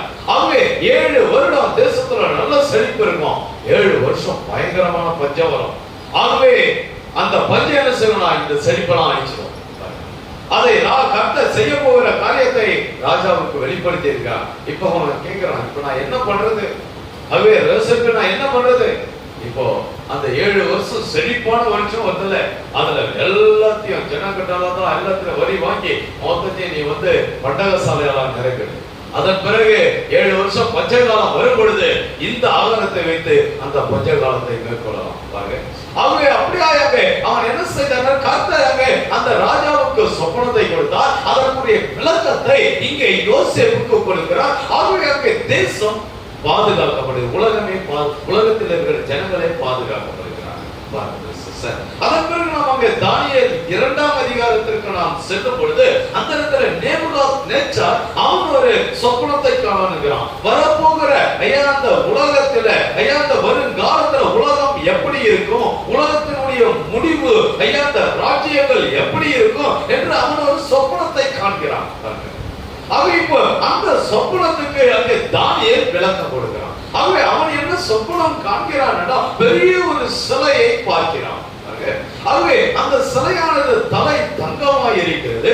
ஆகவே அந்த மார்பகமானது அது அங்கே வெள்ளியாய் இருக்கிறது. ஆகவே இடுப்பு பாகமானது அது அங்கே வெண்கலமாய் இருக்கிறது. தொடையானது இரும்பாய் இருக்கிறது. பாதமானது இரும்பும் களிமண்ணும் கலந்ததாய் இருக்கிறது. இப்படியாக ஒரு சொப்பனத்தை காண்கிறான். ஆகவே அதற்கு விளக்கத்தை அங்கே தானியேல் கொடுக்கிறான். ஆகவே ராஜாவை நீர் கண்ட சொப்பனம் என்னவென்றால் இந்த பூமியிலே இப்படியாக ராஜ்யங்கள் எழும்போம். ஆகவே தங்கம் எதற்கு அடையாளம் என்றால் உம்முடைய ராஜ்யத்திற்கு அடையாளம். தங்கமயமான ராஜ்யம் உம்முடைய ராஜ்யம். அதன் பிறகு உம்முடைய ராஜ்யத்திற்கு பிறகு அங்கே வெள்ளி மேதிய பெர்சிய ராஜ்யம் எழும்போம். ஆகவே ஒரு கை அங்கே 2 கையும் அங்கே புயமும் அங்கே மார்பும் வெள்ளியா இருக்கிறது. ஆகவே ஒரு புயமானது மேதிய ராஜ்யம், இன்னொரு புயமானது அது அது பெர்ஷிய ராஜ்யம். ஆகவே அப்படி ஒரு ராஜ்யம் எழும்பும், அது உங்களுடைய ராஜ்யம் விழுந்து போயிடும். அதன் பிறகு இந்த ராஜ்யம் எழும்பின பிறகு இன்னொரு ராஜ்யம் எழும்பும், அது கிரேக்க ராஜ்யம். அது மகா அலெக்சாண்டர் எழுப்புவாரு. அது மிக ஒரு கொடூரமான ஒரு ராஜ்யமா இருக்கும், வெப்பம் கடினமானது. ஆகவே அது என்ன செய்யும், இந்த மேதிய பெர்ஷிய ராஜ்யத்தெல்லாம் வீழ்த்தி அது மகத்தான ஒரு ராஜ்யமா இருக்கும். அதன் பிறகு ஒரு கொடூரமான ஒரு ராஜ்யம் ரோம ராஜ்யம் எழுமா, அதுதான் இரும்பு. அது என்ன செய்யும், இந்த வெண்கலத்தை வீழ்த்திட்டு இந்த கிரேக்க ராஜ்யத்தை வீழ்த்திட்டு அது என்ன செய்யும், ஐயாங்க கொடூரமான ஒரு ராஜ்யமா இருக்கும். அதன் பிறகு அந்த ராஜ்யமே விழுந்து போயிடும். அதன் பிறகு அங்க நான் பார்க்கிறோம், அங்க இரும்பும் களிமண்ணும் கலந்தது, அது மதமும் அரசியலும் ஒன்றாக கலந்து விடும். இது இந்த கடைசி காலம். ஆகவே இப்படியாய் ஒரு ராஜ்யங்கள் ஒன்றை ஒன்று வீழ்த்தி அது என்ன செய்ய உலகத்துல ஆட்சி செய்யும். இன்னைக்கு உலகத்துல ஐயா தானியேல் சொன்ன சொப்பனத்தின் விளக்கத்தின்படிதான் எல்லாமே நடந்து கொண்டிருக்கிறது. ஆகவே இன்னைக்கு அந்த இரும்பும் களிமண்ணும் கலந்த ராஜ்யத்தை தான் நாம் இருக்கிறோம். ஆகவே இன்னைக்கு மதமும் அரசியலும் ஒன்றாக இணைந்து விட்டது. நீங்க எங்க போனாலும் அரசியல்வாதியும் அங்க மதவாதியும் ஒன்னா இருப்பாங்க. இன்னைக்கு அரசியலும் மதமும் ஒன்றாக இணைந்து, அது ஒரு பிசாசின் ராஜ்யம் பாருங்க. ஆக இப்ப நாம் பார்க்கிறோம், அதன் பிறகு ஒரு கைகளால் பெயர்க்கப்படாத ஒரு கல்லானது உருண்டு வந்து ஐயா அந்த பாதத்துல மோதுகிறது. எல்லா ராஜ்யம் அழிந்து பறந்து போகிறது. அந்த கல்லும் என்றால் அது ஐயா அந்த பூமியை நிரப்பி அது என்ன செய்கிறது என்றால் என்றென்றைக்கும் அழியாத ராஜ்யமாய் மாறுகிறது. அது தேவனுடைய ராஜ்யம். இந்த கடைசி காலத்துல தேவனுடைய ராஜ்யம் இப்பொழுது நம் மத்தியிலே வந்திருக்கிறது. அது என்ன செய்வது, பூமியை நிரப்ப போகிறது. அவரே அந்த சொப்பனத்தை ராஜா கண்டான், நடக்க போகிற காரியங்களை அதற்கு விளக்கத்தை அங்கே தானியேல் கொடுக்கிறான். அவ்விதமாகவே நாம் அங்கே யோசேப்பையும் மரியாதையும் காணும் பொழுது இந்த யோசேப்பும் மரியாளும் என்ன செய்தார்கள், விவாகத்திற்காக நிச்சயிக்கப்பட்டிருந்தார்கள். அதற்குள்ளாக மரியாள் கர்ப்பவதியாக மாறினதா யோசேப்பு என்ன செய்தார் என்றால், இந்த மரியாளை அவள் கர்ப்பவதியாக மாறினதால் சந்தேகத்தின் பேர்ல அவளை தள்ளிவிட வேண்டும் என்று ரகசியமாய் அவன் நீதிமானாய் இருந்தபடியால் அவளை ரகசியமாய் தள்ளிடலாம் அப்படின்னு நினைச்சான். ஆனால் அங்க தேவனாய் கர்த்தர் என்ன செய்தார், சொப்பனத்திலே அந்த யோசேப்புக்கு தோன்றி, எப்பா நீ மரியாள் மேல சந்தேகப்படாத, அவருக்குள்ளே உண்டாயிருப்பது பரிசுத்த ஆவியினால் உண்டானது. ஆண்டவர் என்ன செய்தார், சொப்பனத்தின் மூலமாய் அந்த யோசேப்போடு இடைப்பட்டார். அதன் பிறகு நாம் பார்க்கிறோம், அந்த குழந்தை பிறந்தது. அதன் பிறகு அங்க ஏரோது அந்த பிள்ளையை கொல்ல பார்க்கும் பொழுது ஆண்டவர் என்ன செய்தார், யோசேப்புக்கு சொப்பனத்திலே வந்து பிள்ளையை ஏரோது கொல்ல பார்க்கிறான். அந்த பிள்ளையை நீ எகிப்துக்கு கூட்டிட்டு போயிடும். ஆக என்ன தேவ பிள்ளைகளை நாம் பார்க்கிறோம். இப்படியாய் தேவனாய் கர்த்தர் அவருடைய பிள்ளைகளோடு இடைப்படுகிறார், அவருடைய ஜனங்களோடு இடைப்படுகிறார். ஆமரியான தேவ பிள்ளைகளே, ஆகவே பார்க்கிறோம், ஒவ்வொரு காரியத்திலும் அவருடைய பிள்ளைகளை அவர் பாதுகாக்கிறார். ஒவ்வொரு எந்த விதத்தில் ஆகிலும் ஆண்டவர் என்ன செய்யறார், சொப்பனத்தில் ஆகிலும் ஐயாங்க வார்த்தையில் ஆகிலும் ஐயா தரிசனத்தில் ஆகிலும் ஐயாங்க அந்த ஊரின் தும்பியும் ஆகிலும் இன்னைக்கு ஊரின் தும்பி மெதுவென்றா இன்னைக்கு வேதாகமும் உரைக்கப்பட்ட வார்த்தையை மூலமித்து என்ற செய்தியை தான் ஊரின் தும்பியுமா இருக்கிறது. ஆக இன்னைக்கு நாம் செய்கிற காரியங்கள் இதிலே இருந்தால் ஐயா கர்த்தர் அதை அனுமதிக்கிறார், இதிலே இல்லை என்றால் கர்த்தர் அதை அனுமதிக்கவில்லை. பாருங்க, அதனால் பார்க்கிற மரியாதை தேவனே அப்படியே தேவனாய் கர்த்தர் அவருடைய பிள்ளைகளோடு இடைப்படுகிறார். ஆமா, நம் தீர்க்கதரிசி ஒரு நாள் Do you now believe என்ற ஒரு செய்தி 1955 வருடம் அங்கே ஜூன் மாதம் 10ஆம் தேதி தீர்க்கதரிசி இந்த செய்தியை பிரசங்கிக்கிறார். அதுல பேரா 33 இருந்து 39 வரை நீங்கள் வாசிப்பீர்கள். இந்த காரியம் சொல்லப்பட்டிருக்கிறது. நீங்கள் இப்பொழுது நம்புகிறீர்களா என்ற ஒரு செய்தி அவர்கள் ஆங்கிலத்தில் இருக்கிறது. அவையில் பேரா 33 இருந்து 39 வரை நீங்கள் வாசித்தால் அதில் இந்த காரியங்கள் சொல்லப்பட்டிருக்கிறது சொன்னார். திருச்சி கார்ல போயிட்டே இருக்கிறார். போயிட்டே இருக்கும்போது அவருக்கு ஒரு தரிசனம் வருகிறது. அவருடைய நண்பர் பாஸ்வர்ட் என்ன செய்கிறார் என்றால், அவர் சவுத் ஆப்பிரிக்கால ஊழியம் பண்ணிட்டு இருக்கார். அப்போ ஒரு சவுத் ஆப்பிரிக்கால ஊழியம் பண்ணிட்டு இருக்கும் பொழுது அப்போ திருச்சி ஒரு தரிசனத்தை பார்க்கிறாரு. பாஸ்வர்ட் வந்து மரணத்துக்கு ஏதுவான ஒரு வியாதிப்பட்டார். இப்போ அவருக்கு எந்த வியாதியும் மருத்துவரால் கண்டுபிடிக்க முடியல. ஆகவே அவர் மரணத்தை நெருங்கிட்டார். இப்போ அப்படியே அவர் மரண படுக்கையில் இருக்கும்போது கர்த்தர் தீர்க்கதரிசி அந்த தரிசனத்தை காட்டுறாரு. அன்றைக்கு பார்த்தீங்கன்னா இன்றைக்கு போல இமெயில் கிடையாது, உடனே நியூஸ் சொல்றதுக்கு. இன்றைக்கு போல வாட்ஸ்அப் கிடையாது, இன்ஸ்டாகிராம் கிடையாது. ஆகவே எந்த விதமான நவீன காரியங்களும் அன்றைக்கு கிடையாது.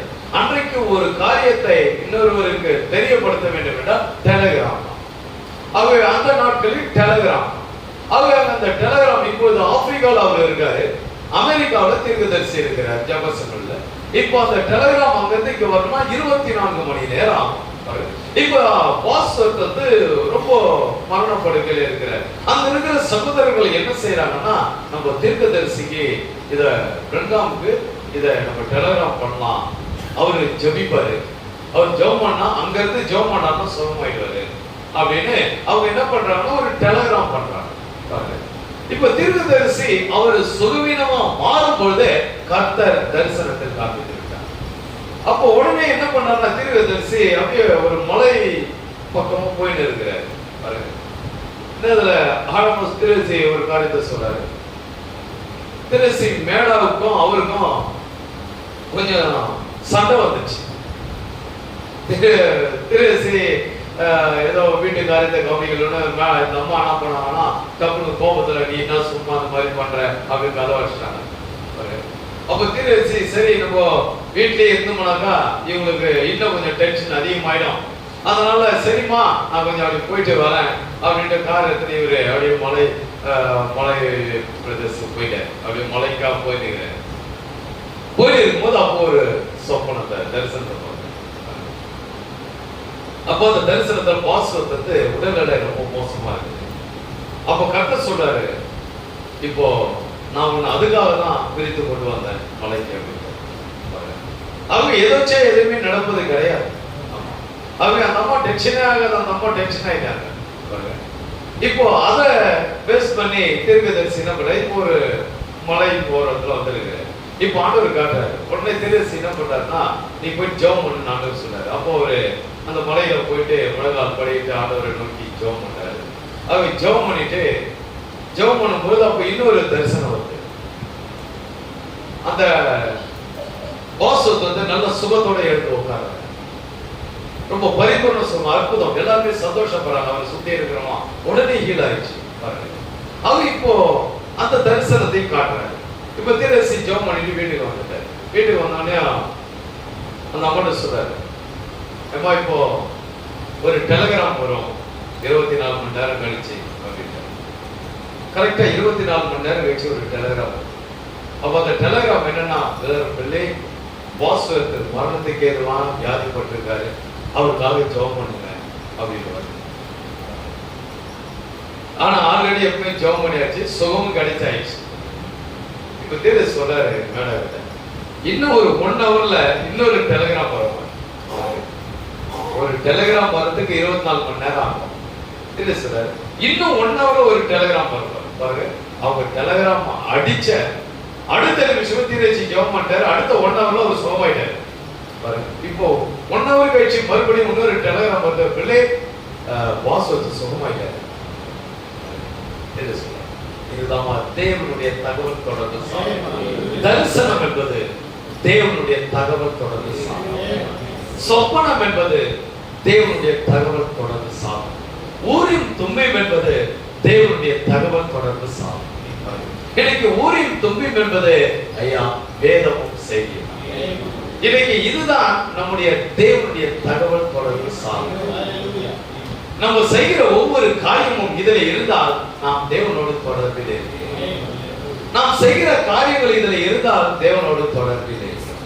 நாம் செய்கிற காரியங்கள் எதுவுமே இதுலயும் இல்லை இதுலயும் இல்லைன்னா நம்ம தேவனோடு தொடர்பில் இல்லை.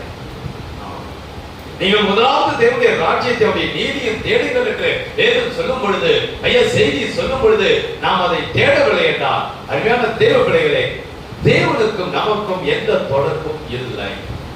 நம்ம தொடர்பு துண்டிக்கப்பட்டு விட்டது. அந்த பாஸ் என்ன செய்தார்? சுகவீனமாக இருக்கிறார். ஆனால் நாம் பார்க்கிறோம், அதை அவர் சுகவீனமாக இருக்கும் பொழுதே ஐயா இங்கே தீர்க்கதரிசி ஜெபிக்கிறார். அதன் பிறகு 1 hour அவர் சுகமாயிட்டார். ஆனா அவங்க 24 மணி நேரம் கழிச்சுதான் ஐயாங்க நியூஸ் வருது. ஆனால் தேவன் எவ்வளவு குயிக்கா இடைப்பட்டார். அது போலதான் தேவனுடைய வார்த்தை. இந்த வார்த்தைக்கு உடனே கீழ்ப்படித்தா உடனே விடுதலை பார்க்கணும். ஒப்பு கொடுத்தா உடனே விடுதலை பார்க்கணும். உடனே ஆசீர்வாதத்தை பார்க்கணும். அப்படிப்பட்ட தேவைப்படி இன்னைக்கு நம்முடைய வாழ்க்கை நம்ம ஆராய்ந்து பார்த்தோம்னா நம்ம கண்டுபிடிச்சிடலாம். ஆண்டவர் நமக்கு தொடர்பு இருக்குதா இல்லையா? நம்ம ஒரு எழுப்புதலா இல்லை என்றால், நம்முடைய வாழ்க்கையில ஒரு ஆசீர்வாதமான காரியங்கள் இல்லை என்றால் நமக்கே தெரியும் நான் எவ்வளவு உண்மையா இருக்கிறேன், எவ்வளவு உத்தமமா இருக்கிறேன், எவ்வளவு பரிசுத்தமா இருக்கிறேன், எவ்வளவு நீதியா இருக்கிறேன். இதை வைத்தே நம்ம கண்டுபிடிச்சலாம் தேவனுக்கு நமக்கு தொடர்பு இருக்குதா இல்லையா. அப்படி நம்ம அந்த நம்மளுடைய மனசாட்சியங்களை குற்றப்படுத்த, இன்னும் உண்மை இல்லப்பா, இன்னும் உத்தமம் இல்லப்பா, இன்னும் எதுவுமே இல்லப்பா, இன்னும் எந்த காரியத்திலையும் தகுதியாவே வரலப்பா அப்படின்னு மனசாட்சி சொன்னா, ஐயா தேவனுக்கு நமக்கு தொடர்பே இல்லை. தொடர்பு இல்லாமலே பிரசங்கம் பண்ணி கொண்டு இருக்கலாம். தேவனுக்கு நமக்கு தொடர்பு இல்லாமலே நன்றாக பாடல் பாடிக்கொண்டு இருக்கலாம். தேவனுக்கு நமக்கு தொடர்பு இல்லாமலே நன்றாக ஜெபித்துக் கொண்டு இருக்கலாம். தேவனுக்கு நமக்கு தொடர்பு இல்லாமலே நன்றாக இசை வாசித்துக் கொண்டு இருக்கலாம். தேவனுக்கு நமக்கு தொடர்பு இல்லாமலே ஐயா சுவிசேஷ ஊழியம் செய்யலாம். ஆமா. ஆனா தேவனுக்கு நமக்கு தொடர்பு வந்து விட்டால் ஐயா வார்த்தை நாமும் ஒன்றா. இதுதாங்க இன்னைக்கு அருமையான தேவ பிள்ளைகளே, இன்னைக்கு வார்த்தை நாமும் ஒன்றாக ஒன்றுதான் எப்பொழுதுமே தேவன் நம்மோடு கூடவே இருப்பார். நாம் நடக்க வேண்டியதை நமக்கு போதித்து நம்மை அற்புதமாய் நடத்துவார், அதிசயமாய் நடத்துவார். நம்மளுக்கு மண்ட குழப்பமே தேவை இல்லையா? அதை விட்டு போயினே இது எத்தனை நாளா நம்ம எத்தனை நாளாக விட்டு போயினே அவ்வளவுதான். மண்ட குழப்பமே இருக்காது. அதான் அவன் எடுத்துக்கணும்னு இருக்குது, அவ்வளவுதான். என்ன பண்ண முடியும்? நம்ம உழுந்து கதறி கத்தி கூச்சல் போட்டு என்ன பண்ண முடியும்? எடுத்துக்கணும்னு இருந்தா எடுத்துட்டு போயிடும், என்ன பண்ண முடியும்? அதனால அதனால அந்த மண்ட குழப்பம் தேவையில்லை. தேவனுடைய சித்தமா எல்லாமே நம்மளுடைய வாழ்க்கையில நடக்கும். பாருங்க, நம்முடைய இலக்கை என்ன பார்க்கிறோம், நித்திய நித்தியமா ஜீவிக்கும், அவ்வளவுதான். அது இன்னைக்கு அருமையான தேவ பிள்ளைகளே, நமக்கும் தேவனுக்கும் ஒரு தொடர்பு இருக்கணும். அமர்மையான தேவ பிள்ளைகளே, இந்த சாமுவேலுக்கும் தேவனுக்கும் ஒரு தொடர்பு இருந்துட்டே இருந்தது. அவன் தேவனுடைய வீட்டிலேயே வளர்றான். பாருங்க, அவன் என்ன செய்யறான், சின்ன வயசுல இருந்து அவன் ஐயா 3 வயசுல இருந்து பால் மறந்ததுமே அந்த தாய் என்ன செஞ்சாலும் கொண்டு வந்து தேவனுடைய ஆலயத்தை விட்டான். 3 வயசுல இருந்தே அவன் தேவனுக்காக ஊழியம் செய்யறான். பாருங்க, இன்னைக்கு அருமையான தேவ பிள்ளைகளே, அந்த தொடர்பு நம்முடைய வாழ்க்கையில இருக்கு. இன்னைக்கு பிள்ளைங்க பாருங்க, இன்னைக்கு பிள்ளைங்க ஒரு 5 வயசு ஆயிடுச்சுனால அது தன்னிச்சையா செயல்படணும்னு இருக்கு. ஒரு 6 வயசு 10 வயசு ஆயிடுச்சுன்னா அதை கண்ட்ரோல் பண்ண முடியல. பாருங்க, அது தாறுமாறா பேசுது, தாறுமாறா நடக்குது, தாறுமாறா ஜீவிக்குது. பாருங்க, ஏனென்றால் தேவனுக்கு அதற்கு தொடர்பு இல்லை. பாருங்க, அது சரியான ஒரு வளர்ச்சியில வளரல, சரியான ஒரு வாழ்க்கையில அது வளரல. பாருங்க, ஆகவே பார்க்கிற மறுமையான தேவ அதற்காக கண்ணீர் விட்டு பாரப்பட்டு ஜெபிக்கணும். பாருங்க, ஆகவே நான் பார்க்கிறப்ப அருமையான தேவ இந்த சாமுவேலுக்கும் தேவனுக்கும் அவ்வளவு தொடர்பு இருக்கு. அவங்க இன்னைக்கு சின்ன பிள்ளைகள் மாத்திரம் இல்ல, இன்னைக்கு பெரியவர்கள் வயதானவங்க கூட பாருங்க, ஐயா முதிர்ந்தவர்கள் கூட பாருங்க, அநேக அனுபவம் உள்ளவங்களை கூட பாருங்க, அவங்க கூட ரொம்ப கேவலமா நடந்துக்கிறான். இன்னைக்கு மனுஷன் பாருங்க, ரொம்ப கேவலமா அவன் செயல்படுறான். இந்த தினத்துல நான் ஒரு இடத்துல நின்று இருக்கும் போது என் ஃப்ரெண்டு தான் அவன் அந்த லேண்ட் புரோக்கர், இந்த மாதிரி அந்த ரியல் எஸ்டேட் ஓபன் பண்ணிருக்கான். ஒரு வீடு வாடகைக்கு பார்த்து கொடுக்குறான். 15,000 ரூபாய் வாடகை. அவர் போய் வீடெல்லாம் பார்த்துட்டாரு, எல்லாம் ஓகே, நல்லா இருக்குது, நல்ல வீடு. இப்போ அவர் அவனுக்கு 5,000 ரூபாய் காசு கொடுக்குறாரு. அவன் சொல்றான், 15,000 ரூபாய் கொடுத்தா 1 மாசம் வாடகை எடுக்கணும். நீ என்ன பண்ண, நீ என்ன செஞ்ச, பிரயாசப்பட்ட, அந்த இடத்துல ஒரு வீடு இருந்து போய் பாருன்னு சொன்னேன், அவ்வளவுதான். அதுக்கு உனக்கு இவர் 5,000 ரூபாய் கொடுக்குறாரு, இவன் 15,000 ரூபாய் கொடுத்தாதான். எவ்வளவு ஒரு அக்கிரமக்காரன் பாருங்க. இழுத்து போட்டு மெதிச்சலாமனு இது தப்பு தூண்டுதான் இருக்கும். பாருங்க எப்படி இன்னைக்கு உலகம் எவ்வளவு அக்கிரமம் நிறைந்த ஒரு உலகம். அதுக்கப்புறம் அவர் எனக்கு அவரு 7,000 ரூபாய் கொடுக்குறப்பா, 7,500 ரூபாய் பாதி கொடுக்குற மாட்டார். அப்போ கூட அவங்களுக்கு இன்னும் 15,000 கொடுக்கும். அப்ப நான் சொன்னேன், எப்ப அந்த வீடை வேணா விட்டுரு, நீ வேற வீடு பாத்துக்க அப்படின்னு. அவர் வீடு தேவைடா பாயிண்ட்ல வச்சுக்கிறோம் போயிட்டு பாருங்க எவ்வளவு ஒரு பொல்லாத ஜனங்க. அவங்க இன்னைக்கு ஐயாக்கு எல்லாம் வாழ்க்கைகளும் அப்படி இருக்கான், நடுத்தர மனுஷனும் அப்படி இருக்கான், சின்ன பிள்ளைகளும் அப்படி இருக்குது, வயசானவங்களும் அப்படி இருக்காங்க. இன்னைக்கு இது ஒரு பொல்லாத ஒரு அக்கிரம நிறைந்த ஒரு காலம். ஆகவே இந்த தேவனுக்கும் மனிதர்களுக்கும் தொடர்பே கிடையாது. இன்னைக்கு இந்த கிறிஸ்தவங்களும் அப்படிதான் இருக்குது. ஆனா பார்த்தா பைபிள் படிக்கிறாங்க. பசங்களை கேட்டா பைபிள் படிக்கிறேன், புக்கு படிக்கிறேன், அதனுடைய புத்திய பாருங்க, திருட்டுத்தனமா தான், பயங்கர திருட்டுத்தனமா, பயங்கர கேடித்தனமா. அது இது என்ன அப்படின்னா, இது காலம், அப்படிப்பட்ட ஒரு காலம் இது. நம்ம அந்த சவுலுடைய காலம் இது, ஒரு அக்கிரம நிறைந்த ஒரு காலம், தேவனுக்கு கீழ்ப்படியாத ஒரு காலம் பாருங்க. அது என்னத்தை இன்னைக்கு ஐயா அப்படிப்பட்ட ஒரு காலத்துல நம்ம வாழ்ந்து கொண்டு இருக்கிறோம். அது இந்த காலத்துல நம்ம என்ன செய்யணும்னா, இன்னைக்கு ஆண்டவர் கிருபையா நமக்கு செய்தி கொடுக்குறாரு. இந்த உலகத்துல எங்கேயுமே கிடையாது. கர்த்தர் கிருபையா நம்மளை போஷிக்கிறார். நம்ம வந்து மாய்மாலமா நடக்காதபடி, நம்ம ஐயாங்க சீர்கட்டு போகாதபடி ஆண்டவர் அவருடைய வார்த்தையை அற்புதமா நமக்கு கொடுக்கிறார் பாருங்க. அவர் நம்ம என்ன செய்யணும்னா, அந்த வார்த்தையில ஐயா நடப்போம்னா, அந்த வார்த்தையோட தொடர்புள்ளவங்களா இருப்போம்னா ஐயா கர்த்தரோட நமக்கு தொடர்பு. ஆமா, கர்த்தர் என்ன செய்வார்டா, நம்ம அற்புதமாய் நடத்துவார். ஆமருக்கான தேர்வு பிள்ளைகளே, அதெல்லாம் பார்க்கிற அந்த பாஸ்வர் ஐயா கர்த்தருடைய மனுஷன், கர்த்தருக்காக உடைய மனிதன் இருக்கிறார். ஆகவே அந்த ஆப்பிரிக்கா தேசத்துல போய் நீக்கிறவர்கள் மத்தியில அவர் ஆண்டவருக்காக ஊழியம் பண்றாரு. ஆகவே தேவன் என்ன செய்தார்னா, அவருக்கு ஒரு சுகவீனம் என்னதோ உடனே தீர்க்கதரிசிக்கு காட்டுறாரு, வா உன்னுடைய நண்பனுக்கு சுகவீனமா போப்பா. இதுதான் தேவனுடைய தகவல் தொடர்பு. ஆமருக்கான தெய்வ பிள்ளைகளே பாருங்க. ஆகவே மனுஷனுடைய தகவல் தொடர்பு டெலிகிராம், அது வாட்ஸ்அப், இன்னைக்கு எவ்வளவு காரியங்கள் வந்துச்சு. ஆனா தேவனுடைய தகவல் தொடர்பு ஓரித்து வேதாகம், செய்தி, சொப்பனம், தரிசனம். அன்றைக்கு தரிசனம் இல்லை என்றால் தேவனுடைய சித்தத்தை அறிய முடியாது. ஆகவே தேவனுடைய சித்தத்தை அறிய வேண்டும் என்றால் அவர்களுக்கு தரிசனம் அவசியமாக இருந்தது. அது இப்பொழுது எதுவுமே இல்லாத பட்சத்தில் சவுல் என்ன செய்தான் என்றால், இப்பொழுது ஒரு சூனியக்காரி நடத்த சென்றிருந்தான். இப்போ ஒரு மனுஷன்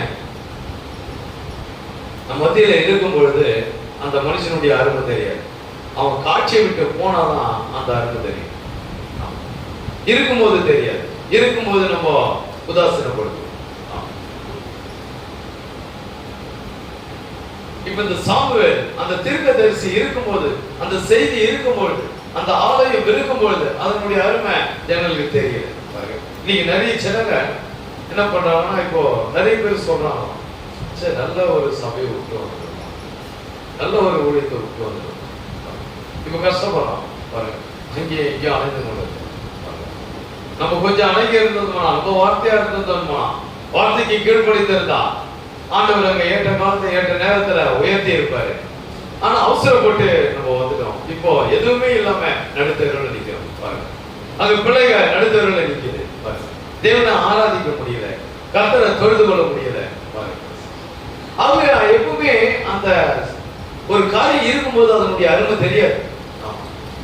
அது இல்லாத போதுதான் அந்த அருமை தெரியும். ஆமருக்கான தெரியப்படுகிறது. இப்ப சாமுவேல் இருந்த போது அந்த சாமுவேலுடைய அருமை இந்த சவுலுக்கு தெரியல. இப்ப அந்த சாமுவேல் காட்சி விட்டு சென்ற போதுதான் இப்ப அவன் யோசிக்கிறான், ஐயோ சாமுவேல் இருந்தா எவ்வளவு நடந்தது, சாமுவேல் எவ்வளவு காரியத்தை சொன்னாரு, நான் கீழ்ப்படியாம என் மனம் போல போயிட்டேன். இன்னைக்கு அருமையான தேவப்படி இந்த செய்தி எவ்வளவு காரியத்தை நம்மளுக்கு சொல்லுது. இன்னைக்கு மனுஷன் மீறி போயிடலாம். ஆனா ஒரு நேரம் வரும்பொழுது ஐயா அங்க எவ்வளவுதான் நம்ம கதறி தேடினாலும் இது கிடைக்காது. ஏசா எவ்வளவுதான் முயற்சி செய்தாலும் அவனால ஐயா அந்த சிரேஷ்ட புத்திர பார்த்த மறுபடியும் பெற முடியாது. ஆமருக்கான தேவைப்படுகிறது. ஆக அமிதமாக தான் இப்போது இவன் என்ன செய்தான் என்றால், இப்போ தேடி பார்த்தான், முயற்சி பண்ணி பார்த்த ஆண்டுகளோட தொடர்பு கொள்ள முடியல. கடைசியா அந்த பெண்ணிடத்துல போயிட்டான். அந்த சூனியக்காரி யார் என்றால், அவள் இறந்தவர்களோடு தொடர்பு கொள்ளக்கூடியவள். அவர் இதிலே சொல்றாரு நெக்ரோமேன்சி என்று சொல்கிறார். அந்த ஸ்திரீ யார் என்றால் நெக்ரோமேன்சி என்ற ஒரு வார்த்தை. அவர் நெக்ரோமேன்சி என்றால் இறந்த ஆவிகளோடு தொடர்பு கொள்வது, இறந்தவர்களோடு தொடர்பு கொள்வது. அவர் அந்த ஸ்திரீயானவள் அந்த கலையை அவள் கற்றிருந்தார். அது ஒரு கலை பாருங்க. ஆகவே அது ஒரு வரம், அது ஒரு ஆவி பாருங்க. ஆகவே இதை அவள் கற்றிருந்தாள். ஆகவே அவள் என்ன செய்தார் என்றால் அந்த இறந்த ஆவிகளோடு தொடர்பு கொள்ளக்கூடியவள். இப்போ அந்த நியூஸ் இவனுக்கு ராஜாவுக்கு தெரியுது, இந்த மாதிரி இந்த எந்தோர் என்ற ஒரு இடத்துல அந்த ஸ்திரீ இருக்கிறார். அவ இப்ப இவர் தான் எல்லாரையும் வெட்டிட்டாரு. இப்ப அவரே ராஜாவை போனாக்கா அவர் எதுவும் செய்ய மாட்டான். அதனால வேஷம் மாறிட்டாரு. வேஷம் போட்டுக்கின்னு அங்க குறி கேட்கிற மாதிரி போறாரு. இப்ப அவனுடைய நம்பிக்கை சூனியக்காரி மேல் கிடையாது, சாமுவேல் தீர்க்கதரிசி மேல. ஆனா அந்த வழி சூனியக்காரியா இருக்கிறார். ஆனா அந்த சூனியக்காரத்தில் செல்லுவது அவர்கள். இன்னைக்கு ஆண்டவர் நமக்கு ஒரு தீர்க்கதரிசி கொடுத்திருக்கிறார், மகத்தான ஒரு தீர்க்கதரிசி.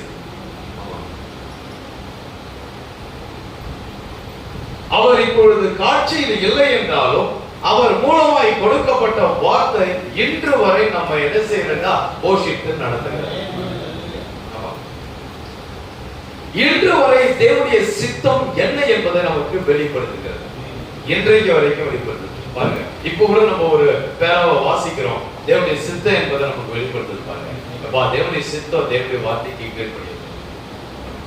ஆகவே நீ என்ன செய்யணும்? தேவனை சார்ந்து இருக்கணும்பா. நீ அஞ்சான சிறிகிட்ட போயிடக்கூடாதுப்பா.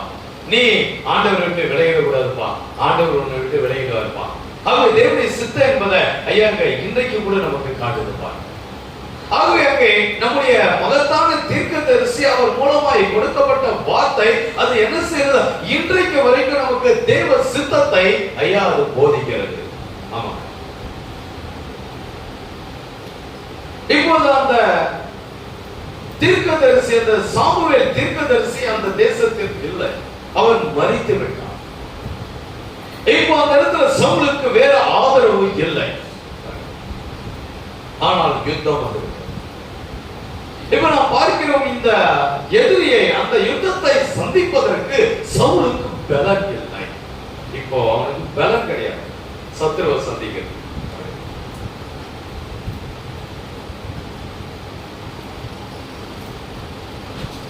பலம் கொடுப்பது யார் என்றால் ஆண்டவராகிய இயேசு கிறிஸ்து. சத்துருவை சந்திக்க, உலகத்தை மேற்கொள்ள, பிசாசை மேற்கொள்ள நமக்கு பலம் கொடுப்பது கர்த்தர் ஒருவர் தான். ஏசாயா 59ஆம் அதிகாரம் 19வது வசனம். ஏசாயா 59:19.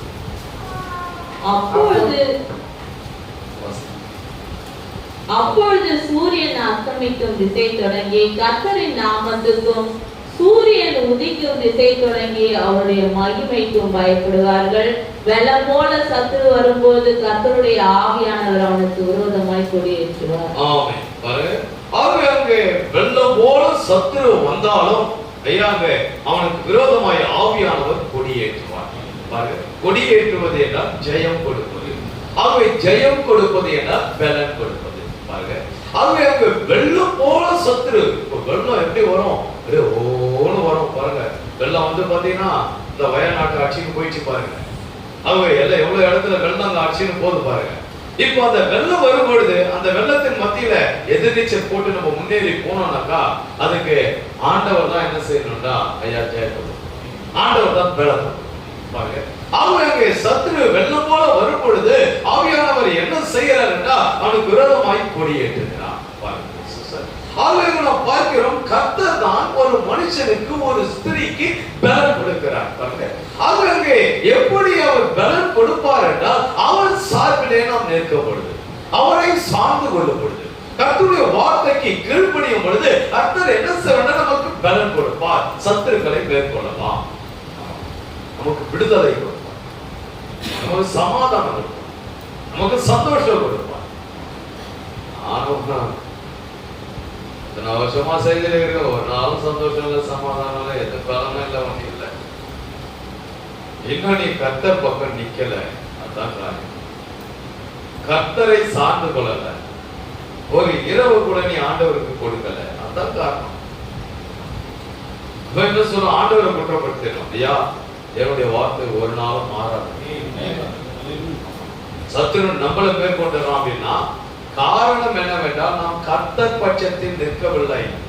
கர்த்தர் வெள்ளம் போல சத்துரு வந்தாலும், அப்படியே அவங்க எத்தனை அடி உயரத்துக்கு சத்துரு வெள்ளம் போல அப்படியே வந்தாலும், எவ்வளவு கூட்டமா வந்தாலும் அதன் மத்தியில் அவர் கொடியேற்றுவார். கழுகு கொடியை நம்ம ஏற்றுவோம். ஆண்டவர் அந்த கழுகுக்கு இருக்கிற பலனை நமக்கு கொடுப்பார். கர்த்தர் நமக்கு ஐயா அந்த கழுகை கொடுத்திருக்கிறார். ஆண்டவர் நமக்கு அந்த ஈகளை கொடுத்திருக்கிறார். அந்த கழுகின் பலனை ஆண்டவர் கொடுத்திருக்கிறார். ஆகவே அந்த சத்துருவை நம்மளால் மேற்கொள்ள முடியும். எப்பொழுது என்றால் ஐயா கர்த்தர் பட்சத்தில். ஆக இப்பொழுது சவுலிடம் ஐயாங்க கர்த்தருடைய ஆவி இல்லை. அவன் சத்துருவை சந்திக்க முடியவில்லை. சத்துரு அவனால சந்திக்க முடியல. உலகத்தை அவனால மேற்கொள்ள முடியல. ஆகவே அந்த பிசாசு கொண்டு வருகிற பொறாமைகளை அவனால மேற்கொள்ள முடியவில்லை. அந்த பிசாசு கொண்டு வருகிற பெருமையை அவனால மேற்கொள்ள முடியல. அந்த பிசாசு கொண்டு வருகிற ஐயாக்கு பயத்தை அவனால மேற்கொள்ள முடியவில்லை. ஏன் என்றால் கர்த்தர் அவனோடு இல்லை. கர்த்தர் நம்ம கூட இருந்தாதான். நம்ம ஒரு செத்த பிணமா மாறணும்னா கர்த்தர் நம்ம கூட இருந்தாதான். ஆமா, நம்ம ஒரு மிதியடியா மாறணும்னா கூட கர்த்தர் நம்ம கூட இருந்தாதான் அந்த தாழ்மை வரும், அந்த இனிமை வரும். நம்ம வாழ்க்கையில முதலாவது தேவனுடைய ராஜ்யத்தை நீதியை தேடணும்னா கர்த்தர் நம்ம கூட இருந்தாதான். கர்த்தர் இல்லைன்னா நம்ம தேட முடியாது. பாருங்க, இன்னைக்கு எவ்வளவு ஜனங்கள் எவ்வளவு வார்த்தைகளை கேட்டாலும் அவங்க தேவனுக்கு முதலிடம் கொடுக்க முடியல. பாருங்க, ஏன் அப்படின்னா கர்த்தர் இல்லை. அதுதான் காரியம்.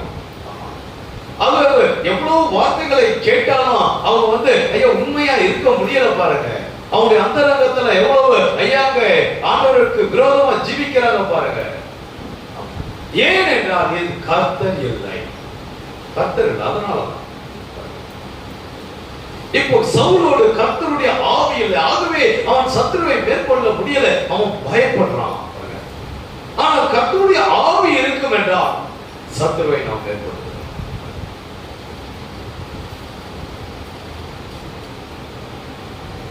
சவுலுக்கு எந்த விதமான தொடர்பும் இல்லை. ஆண்டவர் எப்பொழுதுமே அவருடைய பிள்ளைகளுக்கு ஒரு வழியை உண்டாக்கி கொடுத்தார்.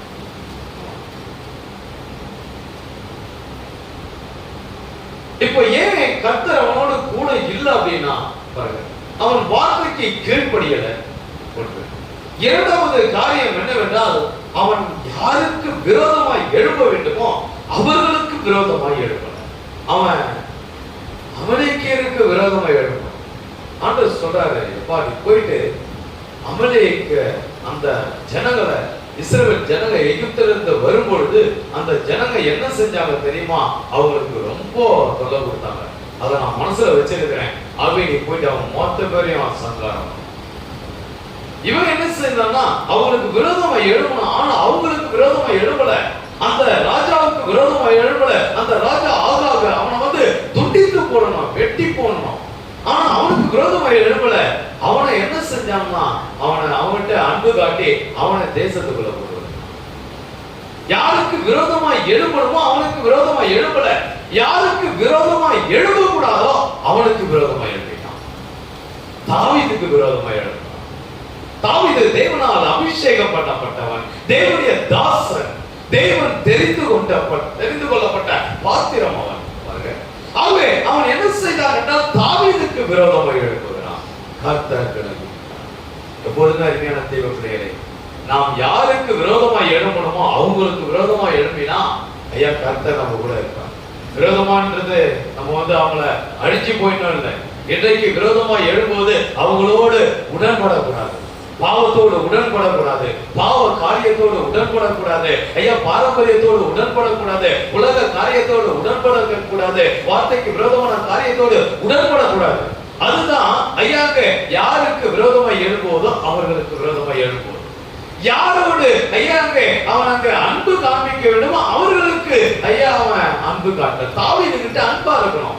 செய்தியை நேசிக்கிறவங்க கிட்ட ஐயா இந்த வார்த்தையை பைபிளை நேசிக்கிறவங்க கிட்ட எப்பொழுதுமே ஐயா தேவன் தேவன் தேவன் வார்த்தை வார்த்தை ஊழியம் ஊழியம் அவங்க கிட்ட நம்ம ரொம்ப அன்பா இருக்கணும், அவங்களோட நம்ம ஐக்கியமா இருக்கணும்.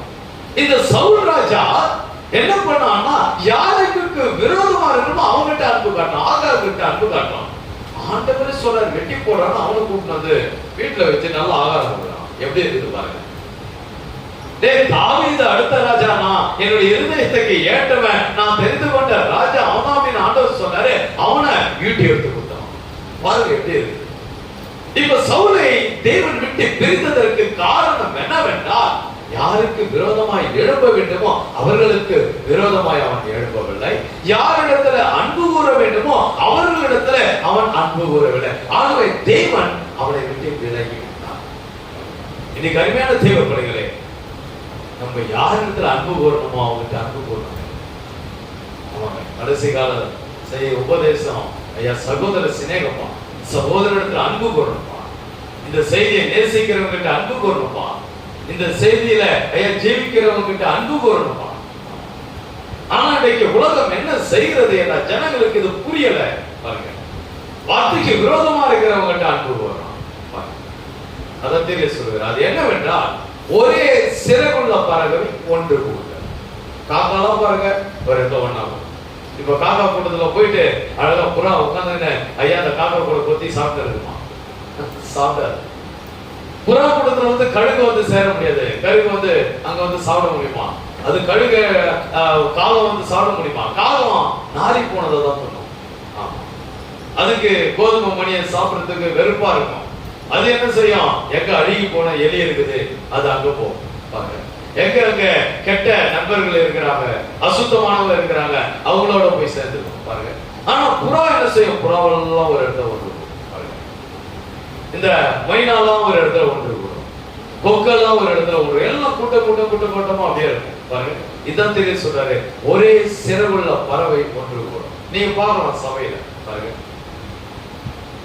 குற்றம் கண்டுபிடிக்கிறவன் எல்லாம் ஒன்னா செத்துப்பான், கொலை சொல்றவன் எல்லாம் ஒன்னா செத்துப்பான், சோம்பேறி எல்லாம் ஒன்னா செத்துப்பான், தூங்கு மூஞ்சி எல்லாம் ஒன்னா செத்துப்பான், எந்த விதமான ஆண்டவருக்கு எந்த ஊழியம் செய்யாததெல்லாம் ஒன்னா செத்துப்பான், இந்த காணிக தசமாக கொடுக்காதெல்லாம் ஒன்னா செத்துப்பான். இப்ப நீங்க இதை பாருங்களேன், எவன் யாரோட சேரணும் பார்த்தா அந்தந்த கேட்டகரி அதோட சேர்ந்து அவிசுவாசி ஒரு கூட்டம் சேர்த்துரும், பாவனை விசுவாசி ஒரு கூட்டம் சேர்த்துரும், விசுவாசி ஒரு கூட்டம் சேர்த்துரும்.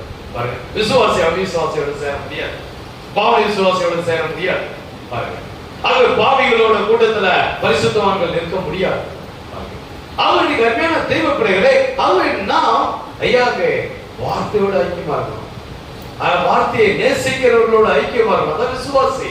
ஆமா, நம்ம போயிட்டு காலத்தோட ஐக்கியமா இருக்க கூடாது, நம்ம போயிட்டு ஐயா அந்த அசுத்தத்தோட வல்லூரோட ஐக்கியமா இருக்க கூடாது. நம்ம கழுகுகளோட ஃப்ரெஷ்ஷா சாப்பிடணும். அது புதிய மாம்சம், அது புதிய ஆகாரம். கழுகு எப்பவுமே ரத்தம் சொட்ட இருக்கிறதான் சாப்பிடும். ஆனா அந்த வல்லூர் என்ன செய்யணும்டா, அது அடிய போனதை போய் சாப்பிடும். பாருங்க, ஆனா அந்த வல்லூரை பார்த்தாலும் கழுகு போடுறாங்க. அவர் என்ன தேவ பிள்ளைகளை நான் பார்க்கிறோம், இந்த சவுல் என்ன செய்யணும்டா, அவன் சரியான காரியத்தை செய்யவில்லை, அவனுடைய வார்த்தைக்கு கீழ்ப்படியல. அதன் பிறகு அவன் என்ன செய்தான், ஐயாவுக்கு நேசிக்க வேண்டியவங்களை நேசிக்கல, விரோதிக்க வேண்டியவங்களை விரோதிக்கல. அவன் என்ன செய்யறான்? எல்லாமே தாறுமாறா செய்யறான். நேசிக்க வேண்டியவனை விரோதிக்கிறான், விரோதிக்க வேண்டியவனை நேசிக்கிறான். தேவன் விலகி விட்டார், அவனுடைய வாழ்க்கையில் சமாதானம் இல்லை, சந்தோஷம் இல்லை. இதுதான் இன்றைக்கு உலகத்துல தேவன், இதுதான் சத்தியம், இதுதான் செய்தி.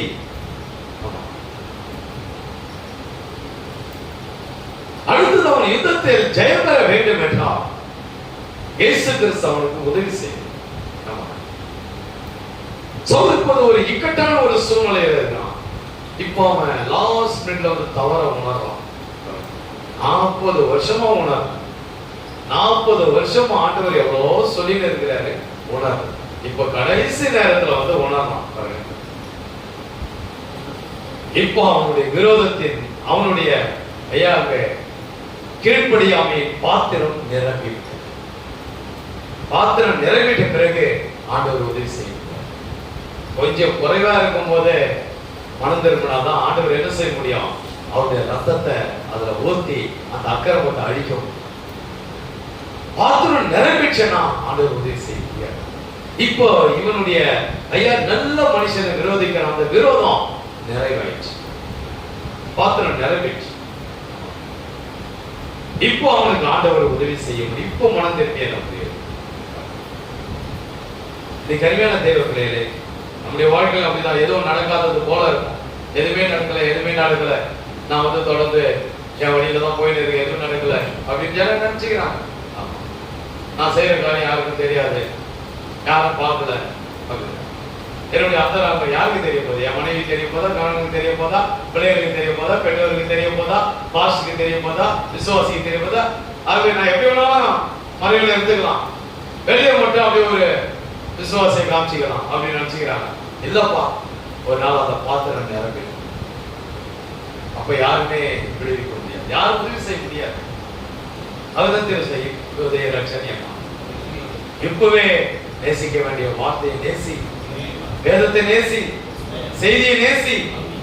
இப்பவே, நாளைக்கு இல்ல, நைட்டு 10 மணிக்கு இல்ல, ஜெபம் 10 மணிக்கு குடும்ப ஜெபத்துல இல்ல, இப்பவே வார்த்தை கேட்கும் போது ஆண்டவரே, இனிமே நான் போய் சொல்ல மாட்டேன், இனிமே ஏமாத்த மாட்டேன், இனிமே வஞ்சிக்க மாட்டேன், இனிமே ஆண்டவரே பொறாமை இருக்காது, இனிமே நான் ஆண்டவரே உங்களுடைய வார்த்தைக்கு விரோதமா செயல்பட மாட்டேன் ஆண்டவரே. இப்பவே அதுதான் சொல்றாரு.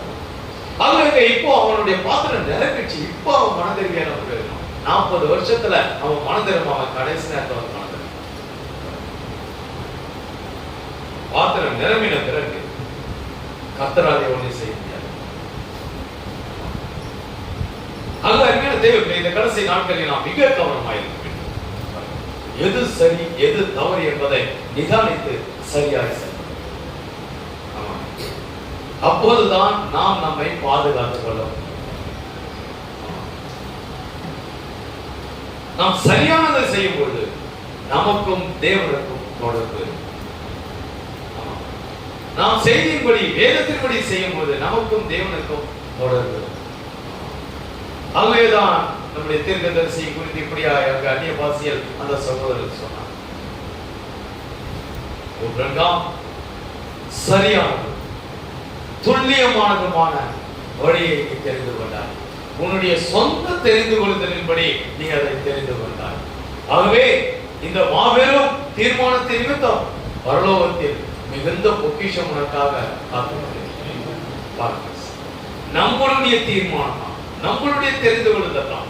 நம்ம சரியானதை தெரிந்து கொள்வோம் என்றால், கர்த்தர் உண்டு என்பதை ஐயா சரியா உணர்வோம் என்றால், ஐயா கர்த்தர் என்னை காண்கிறார், என்னை கவனிக்கிறார் என்பதை உணர்ந்து கொள்வோம் என்றால், ஐயா கர்த்தருக்காக நம்முடைய வாழ்க்கை எவ்வளவு அதனால கோடி கணக்கில் இழப்பு வந்தாலா, ஐயா மனிதமே ஆனாலும் நம்ம வார்த்தைக்காக நிற்போம் என்றால் ஆண்டவர் நமக்காக, ஆண்டவர் நமக்கு கடைசி நேரத்தில் வந்து உதவி செய்வார். அதுதான் எபிரேய பிள்ளைகளுடைய வாழ்க்கையில செஞ்சாரு. கடைசி நேரத்தில் வந்து அக்னி சூளைக்குள்ள இறங்கிட்டாரு. எப்பா, நான் உங்களுக்காக இருக்கிறேன் பாருங்க. தேவதூதர் நீங்க யாரும் போறீங்க, எல்லாம் பதறாங்க. பரலோகத்துல தேவதூதர்லாம், ஆண்டவரே உங்களுடைய பிள்ளைங்க அக்னி கிட்ட போறாங்க, ஆண்டவரே 7 மடங்கு சூடாயிடுச்சு ஆண்டவரே, என்ன ஆண்டவரே பா கப்பல் இருப்பா, நான் போறேன்ப்பா, நீங்களாம் யாரும் போது எட்டி வந்து சொல்லலாம், எட்டி என்ற தூதன் சொல்லலாம், ஒரு இமை பொழுதுல தண்ணீரால் அந்த தேசத்தை அழிச்சிடுறேன் அப்படின்னா, எப்பா எட்டி கொஞ்ச நேரம் அமைதியா இரு, நான் போறேன்பா, என் பிள்ளைகளுக்காக நான் போறேன் பாருங்க. ஆண்டவர் எப்பொழுது உதவி செய்வார்டா அவருக்காக. ஆனா நம்ம அவருக்காக நிக்கலன்னா ஆண்டவர் நமக்கு உதவி செய்ய முடியாது. நாம இருக்கிறது இன்னைக்கு நிறைய ஜனங்கள் ஐயாக இழக்கப்பட்டு போவதற்கு காரணம், ஐயாக அவர்கள் வாழ்க்கையில தோல்வி அடைவதற்கு காரணம், அவருடைய சாட்சி கெட்டு போவதற்கு காரணம் என்னவென்றால் ஐயா வார்த்தைக்காக இருக்க. ஆகவே அவர்கள் வெளியரங்கமாகவும் அந்தரங்கமாக வார்த்தைக்காக நின்றால் மட்டும்தான் தேவன் அவர்களுக்காக நிற்க முடியும். இல்லையென்றால் தேவன் முகத்தை திருப்பிக் கொள்வார். தேவன் திருப்பிக் கொண்டால் இப்ப இவனுடைய வாழ்க்கையில 2 வருஷத்துல தேவன் முகத்தை திருப்பிட்டாரு. 2 வருஷம் தான் அவனுடைய ஆட்சி சரியா இருந்தது. அதன் பிறகு 38 வருஷம் அவன் தேவனுக்கு அவனுக்கு தொடர்பே கிடையாது பாருங்க. ஆனா அவன் கோயில் தான் இருந்தான். அதேதான் இன்றைக்கு நடக்குது உலகத்துல. இன்னைக்கு ஜனங்க எதுவும் நடக்கலன்னு இல்ல, ஆண்டவரே கொஞ்சம் கிருபை உள்ள தேவன், இரக்கமுள்ள தேவன். எனக்கு எதுவும் நடக்கல. ஒரு நேரம் வரும்பொழுது ஆண்டவர் அங்க தூக்கி நகர்த்துறோம். அப்பதான் தெரியும், ஐயோ என் போதகரின் சொல்லை கேளாமல் போனேனே, ஐயோ நான் அதமானேனே. அப்பதான் நீங்க கத்துவீங்க, அப்பதான் ஜனங்க கத்துவாங்க.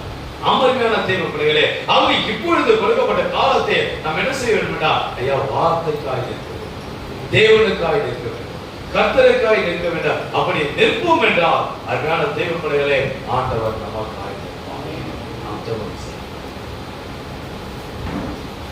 சர்வத்திற்கும் மேலான எங்கள் அன்பின் தகப்பனே, ஆசீர்வதிக்கப்பட்ட இந்த நாளுக்காக நாங்கள் உமக்கு நன்றி செலுத்துகிறோம். இப்பொழுதும் எங்களை நாங்கள் ஒப்பு கொடுக்கிறோம் தகப்பனே. சவுலுடைய வாழ்க்கையை நாங்கள் எவ்வளவு காரியத்தை அறிந்து கொள்கிறோம். ஆம் தகப்பனே, ஆண்டவரே இந்த சவுலுக்கு அநேக தருணம் கொடுக்கப்பட்டது, ஆனால் அவனோ அதை நிராகரித்து விட்டான். ஆம் தகப்பனே, ஏதோ அவன் ஆண்டவரே உம்மை விட்டு விலகி விட்டான், நீர் அவனை விட்டு விலகி விட்டீர். ஏதோ அவன் ஆண்டவரே அவனுடைய முடிவானது கில்போவா மலையிலே அவன் மரித்து போனான், தற்கொலை செய்து கொண்டான். ஏதோ அவன் ஆண்டவரே ஏதோ ஒரு வீரனால் வெட்டி கொல்லப்பட்டான். எவ்வளவு காரியங்கள் அவனுடைய வாழ்க்கையிலே அவன் மேல் அம்பு வருகிறது. அதன் பிறகு அவன் தற்கொலை செய்து கொண்டு சாகலாம் என்று பட்டயத்தின் மேல் விழுகிறான், ஆனாலும் சாகவில்லை. அதன் பிறகு ஒரு வீரன் அவனை என்ன செய்யறான், தலையை துண்டித்து போடுகிறான். எவ்வளவு ஒரு கோரமான ஒரு நிலை. இதோ அவனுடைய தலை பெலிஸ்திய தேசம் முழுவதும் அங்கே ஐயா ஊர்வலமாக கொண்டு செல்லப்படுகிறது. எவ்வளவு ஒரு பயங்கரமான ஒரு காரியம். அப்பா எங்கள் மேலே இரக்கமாகிறோம். ஆண்டவரே எவ்வளவு எங்களுக்கு அடையாளங்களை காண்பிக்கிறீர். நாங்கள் வார்த்தைக்கு கீழ்ப்படிய உதவி செய்யும். ஆண்டவரே வார்த்தைக்கு எங்களை ஒப்பு கொடுக்க உதவி செய்யும் தகவல். இதோ நாங்கள் உண்மை விட்டு விலகாதபடி, ஆண்டவரே உங்களுடைய வார்த்தை விட்டு நாங்கள் விலகாதபடி, நீர் எங்களுக்கு ஆண்டவரே முகத்தை மறைத்துக் கொள்ளாதபடி, இதோ நாங்கள் கர்த்தாவே எங்களை இப்பொழுதே ஒப்பு கொடுத்து நாங்கள் உம்மோடு ஐக்கியமா இருக்க உதவி செய்க. தேவனுடைய தகவல் தொடர்பு சாதனம் இதோ வேதாகமாய் இருக்கிறது, இதோ செய்தியாய் இருக்கிறது, ஊரின் துப்பியமாய் இருக்கிறது. அப்பா இதோ இதோடு கர்த்தாவே நாங்கள் ஐக்கியப்படுகிறோம், உம்மோடு நாங்கள் ஐக்கியப்படுகிறோம். இதோ இந்த ஊரின் துப்பி மூலமாய் எங்களோடு நீர் வெளிப்படுகிறீர், எங்களோடு கர்த்தாவே நீர் பேசுகிறீர், எங்களுக்கு ஆண்டவரே காரியங்களை வெளிப்படுத்துகிறீர். நாங்கள் எப்படி ஜீவிக்க வேண்டும் என்று நன்றி அப்பா. இதோ நாங்கள் ஆசீர்வாதமாய் ஜீவிக்க எப்படி ஆண்டவரை ஜீவிக்க வேண்டும் என்று இதோ இப்போது ஊரின் துப்பியும் எங்களுக்கு சவுலை காண்பித்திருக்கிறது. இதோ வெளிச்சத்தை பிரகாசிக்க செய்திருக்கிறது. அந்த சவுலை போல ஜீவிக்காதே, தாவீதை போல ஜீவி என்று சொல்லுகிறது. இதோ அந்த சாமுவேலை போல ஜீவி என்று சொல்லுகிறது. அப்பா நாங்கள் உடனே வார்த்தைக்கு கீழ்ப்படிய உதவி செய்யும். நாங்கள் உத்தமமாய் உண்மையாய் இருக்க உதவி செய்யும். ஆண்டவரே எந்த சூழ்நிலையிலும் உமக்கு விரோதமாய், ஆண்டவருடைய வார்த்தைக்கு விரோதமாய் ஆண்டவரை ஜீவிக்காதபடி, ஆண்டவரே கட்டளைகளுக்கு கீழ்ப்படிய, கற்பனைக்கு கீழ்ப்படிய, செய்திக்கு கீழ்ப்படிய எங்களுக்கு உதவி செய்யுங்க. எடுத்து பயன்படுத்துங்க ஆண்டவரே. இதோ ஆண்டவரே எது சரி எது தவறு என்று ஆண்டவரே வேதத்தையும் செய்தியை வைத்து நிதானித்து நாங்கள் ஜீவிக்க எங்களுக்கு உதவி செய்யும். ஆண்டவரே நாங்கள் கர்த்தாவே தவறானதை சிநேகித்து ஆண்டவரே நன்மையானதை ஆண்டவரை விரோதிக்காதபடி, ஆண்டவரே நன்மையானதை சிநேகித்து தவறானதை ஆண்டவரை விரோதிக்க உதவி செய்யுங்கள். அப்படியே எங்களை எடுத்து பயன்படுத்துங்க, காத்துக் கொள்ளுங்க, வழி நடத்துங்க. அந்த அருமையான பிள்ளைகளுக்காக நன்றி. ஆசீர்வதியும் எங்கள் மத்தியிலே வந்திருக்கிற அருமையான ஆண்டவரே சகோதரன் ஆதாம் ஜோசப்னுடைய தாயாருக்காக நன்றி செலுத்துகிறேன். அவரை ஆசீர்வதியும், பலப்படுத்தும், பாதுகாத்துக் கொள்ளும், அவருடைய தேவைகளை சந்தியும், அவருடைய இருதயத்தின் வாஞ்சையை உம்முடைய வார்த்தையின்படி நிறைவேற்றும் தகப்பனே. இதோ அவருடைய கர்த்தாவே பிரச்சனைகள் போராட்டங்கள் நீங்கி போகட்டும். ஆண்டவரே எல்லா சூழ்நிலையிலே தேவனாய் கர்த்தர் எல்லாமாய் இருந்து இதோ அவர்களுக்கு கர்த்தாவே இதோ பரலோகத்திலிருந்து நன்மையை கட்டளையிடும்படியாய், பரத்திலிருந்து நன்மையை கட்டளையிடும்படியாய் இந்த நாளிலே நான் ஜெபிக்கிறேன். அவருடைய தேவைகள் எல்லாவற்றையும் நீர் பொறுப்பேற்றுக் கொள்ளும், வழி நடத்தும் தகப்பனே. அற்புதத்தின் தேவன், அதிசயத்தின் தேவன், ஆண்டவரே நீர் பெரிய காரியங்களை செய்கிறவன். அப்படியாய் அருமையான தாயாருடைய வாழ்க்கையில பெரிய காரியங்களை செய்யும்படியாய் இந்த நாளே நான் ஜெபிக்கிறேன். காத்துக்கொள்ளும் வழி நடத்தும் தகப்பனே. இப்படி நீர் செய்த நன்மைக்கு நன்றி. தொடர்ந்து எங்களை நடத்தும் அந்த பிள்ளைகள் ஒவ்வொருவரையும் ஆசீர்வதியும். இதோ சத்தத்தை கேட்கிற ஒவ்வொரு பிள்ளைகளையும் ஆசீர்வதியும். ஒவ்வொருவரும் தன்னுடைய ஆண்டவரே சூழ்நிலையை உணர்ந்து ஆண்டவரே சரியாய் செயல்பட உதவி செய்யுங்க தகப்பனே. சரியான தீர்மானம் எடுக்க உதவி செய்யுங்க. எங்களை ஒப்படைக்கிறோம். எல்லாவற்றையும் உடைய கரத்தில் கொடுக்கிறேன். கர்த்தராகிய இயேசு கிறிஸ்துவின் விலையேறப்பட்ட நாமத்தில் ஜெபிக்கிறேன். ஆமென். Praise the Lord. நாம் ஒரு பாடலை பாடி ரத்தக்கோட்டைக்குள்ளே நான் நுழைந்து விட்டேன். அந்த பாடலை பாடுவோம்.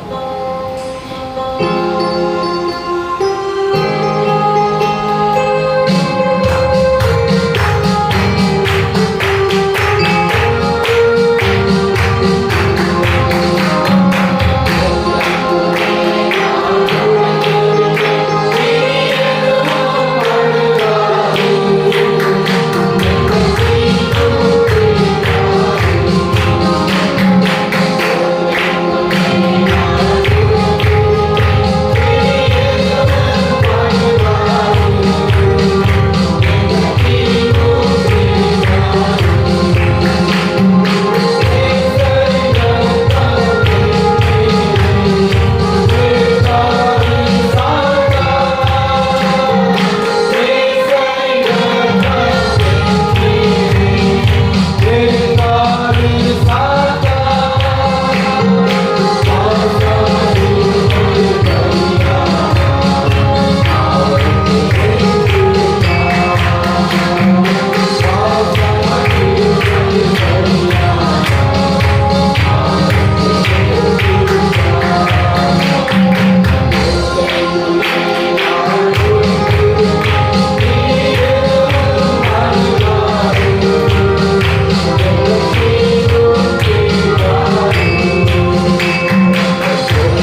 அங்கிருந்து சந்தோஷத்தோடு சமாதானத்தோடு கடந்து செல்வோம்.